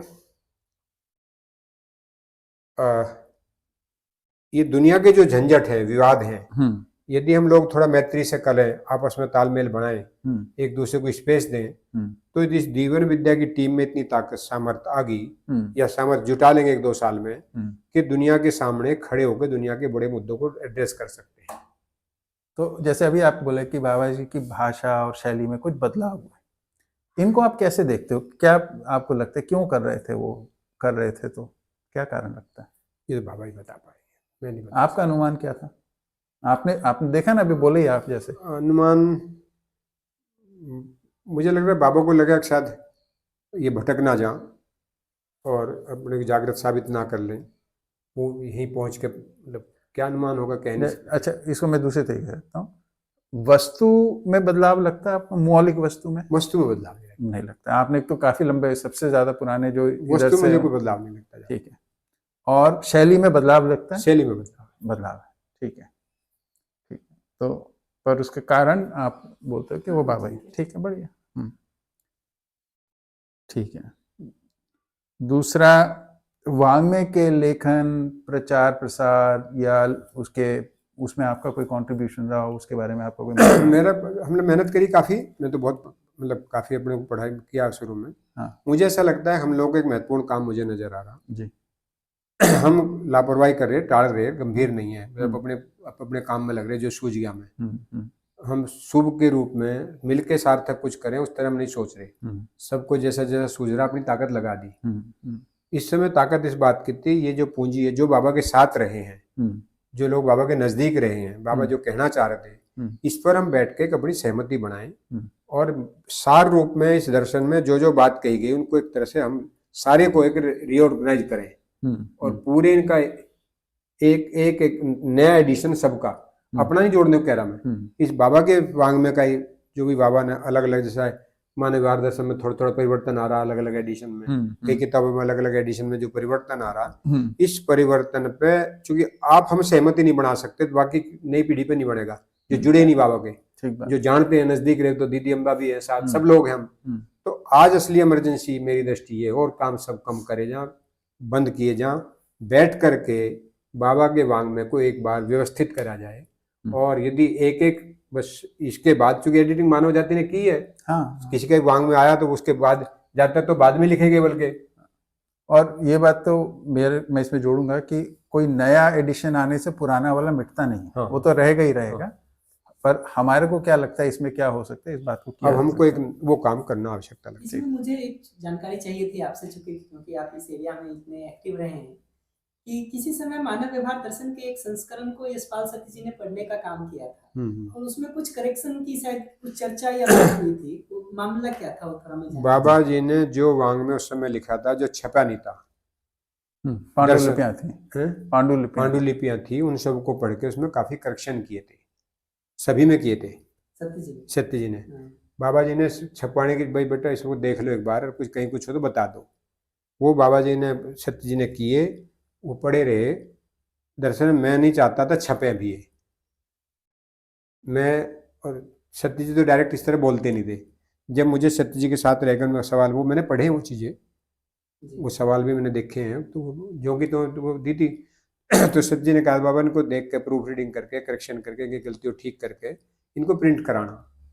तो मैंने कहा प्रिंट अभी ना कराओ, कोई जल्दी नहीं है, एक बार बाबा जी से इन पर बातचीत होनी चाहिए। वो संयोग ठीक से, संयोग जो भी रहा, गलतफहमी रही, जो भी रहा, इधर सच्ची बीमार हो गए, समय कुछ वो नहीं काम हो पाया। तो बहुत देर उनके सवाल थे। ये कब की बात होगी? ये बात है जब ये वांग्मय छपे नहीं थे। हाँ, ये तो मतलब जाके 2000 के ये आसपास बात होंगी, ये 95 के लगभग, 95 के लगभग बात है। हाँ, तो क्योंकि बाबा 97 में तो तब ये उसकी वो थी, टाइप वाली कॉपी थी जी, और वो पूरी कॉपी फोटो कॉपी होकर के सत्य जी के पास थी, सारे दर्शन की, उसमें जो छपा नहीं था सारा वो थी, और उनमें सब पे उन्होंने कलम से लिख रखा था, मानव व्यवहार दर्शन में बहुत जगह निशान लगा रखे थे। और बाबा सत्य जी के साथ बात करके काफी चीजों में भाषा भी ठीक करी, बहुत संतुष्ट हुए थे। तो दोनों के बीच में बढ़िया तालमेल था। पर फिर वो अपनी ये छुट्टी नहीं ले पाए, क्या रहा, मेरे भी सारी बात ध्यान नहीं है अभी। वो काम हुआ नहीं, कितना क्या मालूम नहीं, वो शायद वांग में होंगे अभी, और उससे बात हुई नहीं। अच्छा, तो वो अमरकंटक में ही होगा वो सब। ठीक, बढ़िया, ठीक है। तो ठीक है, ये हो गया। तो मोटा मोटा तो हमारे जितने मुद्दे थे वो कवर हो गए। हाँ, एक बात, तो बाबा जी की पूरी यात्रा आपने देखी, काफ़ी लंबा समय देखी, तो क्या लगता है उनका मैसेज, मुख्य संदेश क्या है उनकी, मतलब अनुसंधान, उनका शरीर यात्रा, इससे मानव जाति को क्या? देखिए, मानव जाति को जो मूल जो बात वो कह रहे हैं, बड़ी सरल सी बात कह रहे हैं। यदि देखें तो मनुष्य अपने आप को समझे। मैं देखता हूँ तो मानव धरती में मूल एक ही समस्या नजर आती है मुझे, बाकी तो समस्या की शेड्स हैं बहुत सारे, पर मूल समस्या ये है अभी कि मानव अपने को पूरी तरह से ठीक से नहीं समझा, मानव अपने रिश्तों को ठीक से पूरी तरह से नहीं समझा, मानव को, और मानव दूसरे मनुष्यतर प्रकृति के रिश्तों को भी ठीक से पूरी तरह से नहीं समझा। और इन रिश्तों से, तीनों रिश्तों से बनी जो व्यवस्था है, व्यापक सत्ता और प्रकृति का जो संबंध है, ये जो व्यवस्था है, इस व्यवस्था को मानव जाति भी पूरी तरह ठीक से नहीं समझी। और बताइए, कुछ और बात आपको लगता है इस संदर्भ में कहना चाहें? मुझे अंदर से तो मुझे लगता है बाबा ने जो काम किया, मौलिक काम किया, ये इससे परंपरा बढ़नी चाहिए। अंत अभी मेरी उम्मीद टूटी नहीं, भी मुझे उम्मीद है परंपरा बढ़े। बढ़िया, ये बड़ा काम है, शुभ काम है जी। और मुझे अब अंदर से लग रहा है कि मुझे और काम बंद करके अपने को, मैं इसी में डूबूँ अपना, जितनी शरीर यात्रा है ये मेरे मन में चल रहा है। बढ़िया, जो देखते कितना हो पाएगा। आपके हिसाब से क्या मुख्य बात है जो बाबा जी कह रहे हैं जिसको काम किया जाए तो परंपरा बन सकती? बाबा तो बोले भाई हम जैसे न्याय को प्रमाणित करें, जागृत होगी तो पहले तो न्याय प्रमाणित होगा, धीरे धीरे न्याय के साथ फिर धर्म प्रमाणित होगा, धर्म में हम जी रहे, धर्म की न्याय की दृष्टि जागृत हो, धर्म की दृष्टि, ये होते होते मानव हमारा आचरण श्रेष्ठ हो जाएगा ना, तो प्रेरणा दे पाएंगे हम, व्यवस्था की तरफ वातावरण बनेगा। और हमें चूंकि व्यवस्था कुछ सूत्र तो मिल ही गए, स्वरूप मिल गया, रूपरेखा मिल गई, उसमें ही जो परिवार में इतने लोग होंगे बिल्कुल एक्यूरेट नहीं, 8 भी मतलब परिवार में 8 भी हो सके, 12 भी हो सके, वो तो निकलेगा रास्ता, पर मोटा मोटा जो बाबा ने आकलन है वो तो मैं उससे संतुष्ट हूँ। पर इस सब परिस्थिति में बाबा से ये प्रेरणा मिलती है कि बाबा इस सब के बावजूद को कैसा भी हो, कितनी बार भी आया हो, और बाबा ने तो उन लोगों को भी संभाला जिनको विद्या को बिल्कुल कुछ नहीं पता था, उनको भी बाबा ने रिजेक्ट नहीं किया, वो भी आवे थे, उन्हें भी खिलावे पिलावे थे, उनको भी ख्याल करे थे, उनसे भी हालचाल पूछे थे, उनसे भाड़ा दे देते, कुछ नहीं है जेब में, तो ठीक बात, मुझे तो उतने बड़ेपन के साथ जो आचरण आप कह रहे हैं इसका तो अभी सामान्य रूप से हम लोग अपने जीने में देखते हैं तो कई बार अभाव दिखता है। ठीक बात है, कई बार तो ऐसा लगता है कि जिनकी विचारधारा हमसे नहीं मैच करती है। मैं बाबा के ऊपर 1-2 चीजें टिप्पणी कर दी, वो मैं अपने अंदाज से की है, पर लौकिक दृष्टि से तो बाबा इतना अच्छा जी गए कि वो आज के जमाने में कल्पना नहीं उसकी। ठीक बात है, हम तो अनुकूल व्यक्ति मिलने पे कुछ व्यवहार में शिष्टता को निभा पा रहे हैं, प्रतिकूलताओं में कहाँ निभा पा रहे हैं, वो सहजता में रहे, वो सहजता में रहे, ये तो सही बात है, मैंने भी देखा। किसी के साथ भी मैंने बाबा को देखा नहीं टकराते, मतलब लड़ते इस तरह से, मतलब अपनी भाषा में डांटना एक अलग विधि, वो भी मैं उसमें मैत्री का पुट था, स्नेह रहा। हाँ, आप हमको जो डांट लगी वो तो अलग चीज है, हाँ, हमको वो तो अलग मामला है। हाँ, तो हमें भी जो लगी ना वो स्नेह के साथ लगी। बाबा के अंदर किसी, मैंने कभी द्वेष नहीं देखा किसी के प्रति भी। आपके बारे में कई लोग ऐसा भी कहते हैं कि आप बाबा जी से लड़ झगड़ भी लेते थे। हाँ, मेरी कई बार लड़ाई झगड़ा हुई, पंचायत भी हुई 2, पर कभी ना बाबा के मेमोरी में, स्मृति में बात है सब मेरे। आपको कुछ बोलते भी थे ना, वो कोई पारंपरिक किसी ऋषि मुनि का आपको बोलते थे? हाँ, कुछ बोलते थे सत्य जी को, मुझे कोई कौन से क्या बोलते थे बताओ ना। पता नहीं, तीन कौन से 3 वो पैदा हो गए इसके बीच में, दुर्वासा और आपको दुर्वासा कहते थे? नहीं, पता 3 ऋषियों का वो कहते थे, अच्छा, दुर्वासा, आर्य जी को। दुर्वासा, परशुराम और एक और किसी का नाम नहीं। 3 का मेरे ध्यान नहीं आ रहा, अच्छा। बोलते थे कुछ वो, अच्छा, 2 ध्यान में आपको। कुछ सुना मैंने। हाँ, मैं लड़ लेता था, देखो बात यार, ठीक बात लड़ने है। जब गुस्सा क्या करे, गुस्सा आ रहा तो निकल जाता। हाँ, पर बाबा उसको ने बाबा किस तरह से रिस्पॉन्ड करते थे ये बताइए, क्योंकि हाँ। वो हमको बताएगा कि हमारे साथ कोई इस तरह से कहे तो हम हाँ। क्या करें। बाबा के चेहरे पे कोई सिकुड़न नहीं दिखी। अच्छा, वो अरे लाड से क्या शब्द बोलते थे, अरे हम्म, धैर्य, धीरज रख, धैर्य रख हम्म। थोड़ा। मतलब वो भी जब प्यार से ही संभालता हो ना बुजुर्ग अपने बच्चे को, अच्छा। बाबा ने कोई डांट नहीं लगा। आपको क्या हमारे चौधरी या क्या बोलते थे, एक शब्द बोलते थे ना आपके लिए ऐसा, जब भी आपको पब्लिकली इंट्रोड्यूस कराते थे? मूछों वाली माँ तो ये बोलते थे अवधेश, हाँ हाँ अच्छा, अवधेश श्रीवास्तव ने शुरू किया था मूछों हाँ वाली माँ, या वो एक साहब थे ना बुजुर्ग दाढ़ी वाले, वो क्या नाम उनका, हाँ, सिंधु, सिंधु चाचा। चाचा अच्छा, सिंधु। अच्छा। हाँ, नहीं आपको कुछ वो बोलते थे ना, ये हमारा चौधरी है, या मतलब इस तरीके से कोई एक संबोधन करते थे। राजन महाराज का भी एक अलग से राजन संबोधन महाराज हो, जी को तो मुखिया कहते थे। मुखिया कहते, आपको चौधरी कहते थे, हाँ, हमारा बाबा चौधरी। जो है ना, हाँ, बाबा भी मुखिया बोलते थे हाँ, हाँ। राजन जी को। हाँ, राजन महाराज जी राजन महाराज को मुखिया मुखिया बोलते मुखिया थे। बोलते वही बात, जैसे उनको इंट्रोड्यूस किया, ये हमारा मुखिया है बताते थे, आप आर्य जी को चौधरी बताते थे, चलो। ये हमारा चौधरी है। इससे थोड़ा मुझे ये ध्यान आया कि जो जीवन विद्या का पहला ट्रस्ट बना होगा, जीवन विद्या न्यास, जो दिल्ली में आप लोगों ने रजिस्टर किया, उसके बारे में थोड़ा बताएंगे कि उसकी क्या हाँ, भूमिका रही सही और बात, कैसे वो हाँ। शुरू हुआ? मुझे ध्यान आ गया चर्चा हाँ, में। ये अच्छी बात। ये बातचीत हुई थी कि जब आज के ज़माने में कोई काम करें तो कठिनाई आएगी, पत्रिका चला रहे तो कौन प्रकाशक है, कौन वो उसको निकाल रहा, यहाँ बैठे हैं तो कोई चिट्ठी पत्र व्यवहार, कोई तो नाम देना पड़ेगा, कोई तो नाम देंगे ना, नाम देंगे तो ये लगेगा कि आज के ज़माने में कुछ बैंक से ट्रांजेक्शन, कोई अकाउंट वगैरह बनाना पड़ेगा। फिर जी ये तय हुआ कि एक, और दिव्यपथ संस्थान उस समय सक्रिय नहीं था, पुराने लोग थे, तो बाबा ने बोला बेटा तुम इसको अपना अलग ढंग से बनाओ। तो मैंने कहा बाबा जो मैंने बायोलॉजी वगैरह पढ़े, तो वो मैं कहा बाबा इसमें तो मैंने बना नहीं सकता, कि तुम अपने दर्शन के आधार से बनाओ, जो तुम्हें समझ बनी है, जो तुम्हें विद्या छुई है उसके आधार बनाओ, इनको अपनी परिभाषा दो। तो फिर मैंने बाबा मतलब बाबा से प्रेरित होकर अपने दर्शन, बाबा से को दिखाया मैंने, जो स्टेज बना रहे, बाबा ने की परमिशन ली, बाबा को उसमें मतलब जो हमने बनाया जीवन विद्या न्यास बनाया हम लोगों ने, तो बाबा उसके वो हैं, मतलब मैं उसकी प्रेरणा स्रोत में 10 दर्शन है जी, और बाबा की स्वीकृति से बनाया वो, जी, और ये सोच के बना था पूरे देश में यही एक ही संस्था बनाएंगे। ये जो दीपक संस्थान है उस समय एक्टिव नहीं था, हाँ, तो ये लोग इसको, बाबा को लगा होगा शायद, बाबा ने कहा नहीं कभी नेगेटिव, हाँ, पर बाबा ने लगा कि इसको तुम बढ़ाओ और सारे देश की गतिविधि जिसी इसके हिसाब किताब का झंझट है, हाँ, और CVA ना रखने पड़े, तुम इसको कर लो सबका।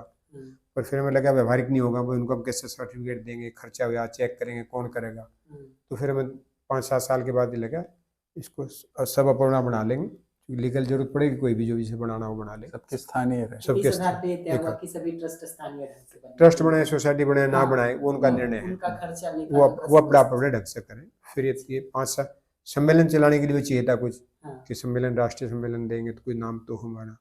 बल्कि आपने सम्मेलन का याद दिलाया तो हाँ। थोड़ा मैं ये भी जानना चाहता हूँ, मैंने सुना है कि जीवन विद्या का पहला सम्मेलन यही गोविंदपुर में ही हुआ है, उसकी भूमिका क्या रही? तो उसकी अवधारणा कैसे बनी? हाँ, सम्मेलन उसकी अवधारणा बनी भाई, बात दरअसल हमें बात छूगी, आर्य समाज में काम करके, सर्वोदय में काम करके, देश के आंदोलनों में काम करके, ये छूगी थी कोई सही बात को ठीक से प्रभावी तरीके से रखा जाएगा तो जाएगी। तो लोग मिले जुले अपने, तो अभी जो मिलते हैं व्यक्ति 2-2 4-4 लोग मिले, इस अभियान से जुड़े जितने लोग हैं, इसके समर्थक जितने लोग हैं, और जो नए लोग शिविरों में जुड़ रहे हैं, इनका बैठ के एक सम्मेलन हो, क्योंकि सम्मेलन हम पहले से करते आए हैं, आर्य समाज में, सर्वोदय में, किसान, ये सब सम्मेलन तो जिंदगी भर किए हमने। तो जो बाबा को से ये प्रस्ताव रखा, बाबा बेटा करो, बढ़िया चीज है, तो बाबा ने समर्थन कर दिया, तारीख तय हो गई, बाबा ने तारीख दे दी, तो सम्मेलन हो गया। फिर ये तय हुआ कुछ अपनी बात कहने के लिए हमें पत्रिका की आवश्यकता, तो नाम हमने बाबा से पूछ के, सत्य जी ने, बाबा ने हमने कुछ नाम सुझा दिए, 5 नाम दिए थे हमने, तो उनमें से परिवार मानव भी दिया था, एक से अस्तित्व दिया था, कई नाम दिए थे, बड़े वो नाम कहाँ क्या, तो उनमें से परिवार मानव मिल गया, तो उसी से शुरू हो गया। तो ये 94 से ही आसपास से दोनों एक साथ। अच्छा, विमोचन पत्रिका का सम्मेलन में ही हुआ। अच्छा, पहला विमोचन वहीं पे हुआ, तब से वो पत्रिका छप गई। 10-12 साल चली। 95 में हुआ सम्मेलन, 94 में, 94 नहीं 95, हाँ दिसंबर 94। चलिए देख लेते अच्छा, हैं हाँ दिसंबर देख 90 लेंगे। दिसंबर। नहीं आर्य जी, क्योंकि मैं दिल्ली में था और पत्रिका जो उसमें होनी थी उसका वो छपवा के सतीश के पास से मैं ही लाया था कार में। हाँ वो मेरे को हम एक उठा बार के चेक ले करेंगे भैया, चेक रिकॉर्ड है 94 बताता है, 94 है बट एक अच्छा। बार देख लेंगे। है रिकॉर्ड मिल जाएगा 95 मेरे पे blank पुराना होता है रिकॉर्ड भी इसमें। रखा मैं भी हाँ जी। जलाया नहीं वो हाँ हाँ वो निकाल के है मेरे पास वो भी हाँ, निकाल देख लेंगे, चेक कर लेंगे, हो सकता है मेमोरी कई बार गेम खेलती है। हाँ, सही बात है, पुरानी बात हो गई। तो बढ़िया आज तो ही एक धन्यवाद। और छोटी सी बात पूछनी थी मेरे को, ये हो गया आपकी पीएचडी के अंदर भी तो विद्या के ऊपर आधारित हुई है, उसमें क्या ये रहा? उसमें क्योंकि क्या इंग्लिश में लिखनी थी। हाँ उसमें तो लंबी बात है पर उसमें था कि हिंदी में हम हिंदी में लिखेंगे और अंग्रेजी में लिखेंगे। तो उससे पहले कि पीएचडी आपकी पूरी मध्यस्थ दर्शन के नहीं, आधार जो क्या है पूरा उसमें? उसका नाम था हम एक शब्द बोलते थे उसमें सैप एक शब्द वो दिया सहअस्तित्व प्रिंसिपल। हाँ सहअस्तित्ववाद को सत्य जी ने छोटे से में एक वो बना अंग्रेजी में एक पैराग्राफ हाँ सहअस्तित्व पर एक पैराग्राफ लिख के उसको सैप नाम दिया सहअस्तित्व प्रिंसिपल। हाँ तो फिर ये था कि जो ये हमने पीएचडी में ज्यादा ही नहीं कहा इसी से निकली पर ये प्रेरणा वहां से आई कि सहस्त्रवादी ढंग से अध्ययन करेंगे। अभी जो खेती में जो अध्ययन हो रहा है वो आवर रिसाइकलिंग को मान रहे। बाबा ने उससे आगे रिसाइकलिंग से आगे बात की ना। हाँ बिल्कुल। तो रिसाइकलिंग से आगे बात की बाबा ने आवर्तनशीलता की बात की और एक उसमें कह रहे एक आवर्तनशीलता में एक ऐसी घटना घटती है क्या बोलते हैं इसको वो उदातीकरण म्यूटेशन की जगह उदातीकरण और एक स्फुरण होता है कोई नया गुणात्मक परिवर्तन होता है वो। हाँ वो जो बात कही ये बात छू गई हमें और हम लोगों ने सहअस्तित्व के आधार पे पीएचडी करेंगे ये सोचा। सच जी कह लगे भाई तो पूरी तुम्हें बुरा दर्शन तो समझ में आ नहीं सहअस्तित्ववाद कैसे पीएचडी हो जाएगी तुम तो इसी तरह तो मैंने कहा भाई शुरुआत तो करें कुछ तो होगा।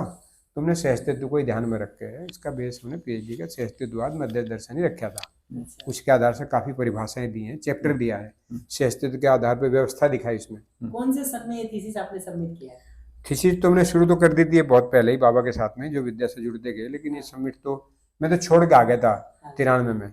रिसर्च कर ली थी काम कर लिया था डेटा सारा था मेरे इसमें दिलचस्पी मेरी पीएचडी में दिलचस्पी नहीं थी शोध में दिलचस्पी थी वो हो गया मुझे ना डिग्री चाहिए थी वो तो यहाँ सरदार जी लड़े भिड़े थे ये तय हुआ कि मैं कुछ दिन यहाँ से चले जाऊँ इनको संभाल दूँ जेब अच्छा धन के यहाँ की चंद पैसा इकट्ठा करके लाना मेरी जिम्मेदारी यहाँ के जो खर्चे थे सबके वो निभाना मेरी जिम्मेदारी रहूँता मैं आता रहूँगा बीच बीच में। तो जब यहाँ से चला गया संतोष की योजना थी कैसे न कैसे वो थीसिस लिखी जा उनकी थीसिस में एक नंबर जुड़ जाएगा और बड़ा काम था वो। तो फिर गणेश जी को बेचारे ने समय निकाला 6 महीने गणेश जी ने लगाए वो जाके कहीं सफल हुई। वो एबी जॉर्ज का भी तो उसमें एबी जॉर्ज उसके बाद की है। अच्छा उसी ने एबी जॉर्ज ने उसमें से रेफरेंस लिए फिर शोर ने 9 थीसिस हैं जो उससे एक के बाद एक ये दृष्टि कमोबेश रही हो। इसका क्रम कहीं पे है जिसको हम देख सकें कहीं रेफरेंस करने मिल जाएगा संतोष जी के पास। ठीक तो फिर ये इम्पोर्टेंट चीज है ना इसको दीदी से बात करें। इनफैक्ट जब आप कहते हैं ना तो जैसे गोविंदपुर की प्रतिकूलता आने से आपकी पीएचडी की डिग्री पूरी हो गई मुझे लगता है जिंदगी की कई प्रतिकूलताएं ऐसी भी होती हैं जो उनको लाइफ में एक स्टेज आगे बढ़ा देती हैं और बहुत सारी दूसरी अनुकूलताओं को पैदा कर देती है। सही बात। अब इसमें मैं खत्म करने से पहले एक दो बात ये रखूंगा। एक तो आपकी पीएचडी की थीसिस वो उपलब्ध हो जाए कॉपी है ना आपके पास होना सार्वजनिक हो सके उसको हम ऑनलाइन डाल दें कॉपी है ना एक तो वो हो जाए।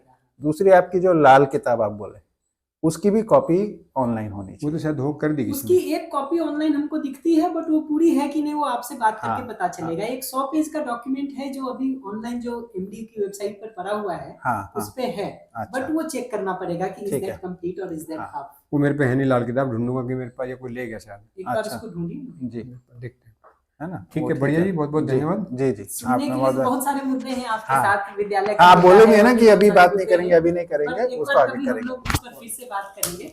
आपका बहुत बहुत धन्यवाद। ठीक भैया बढ़िया।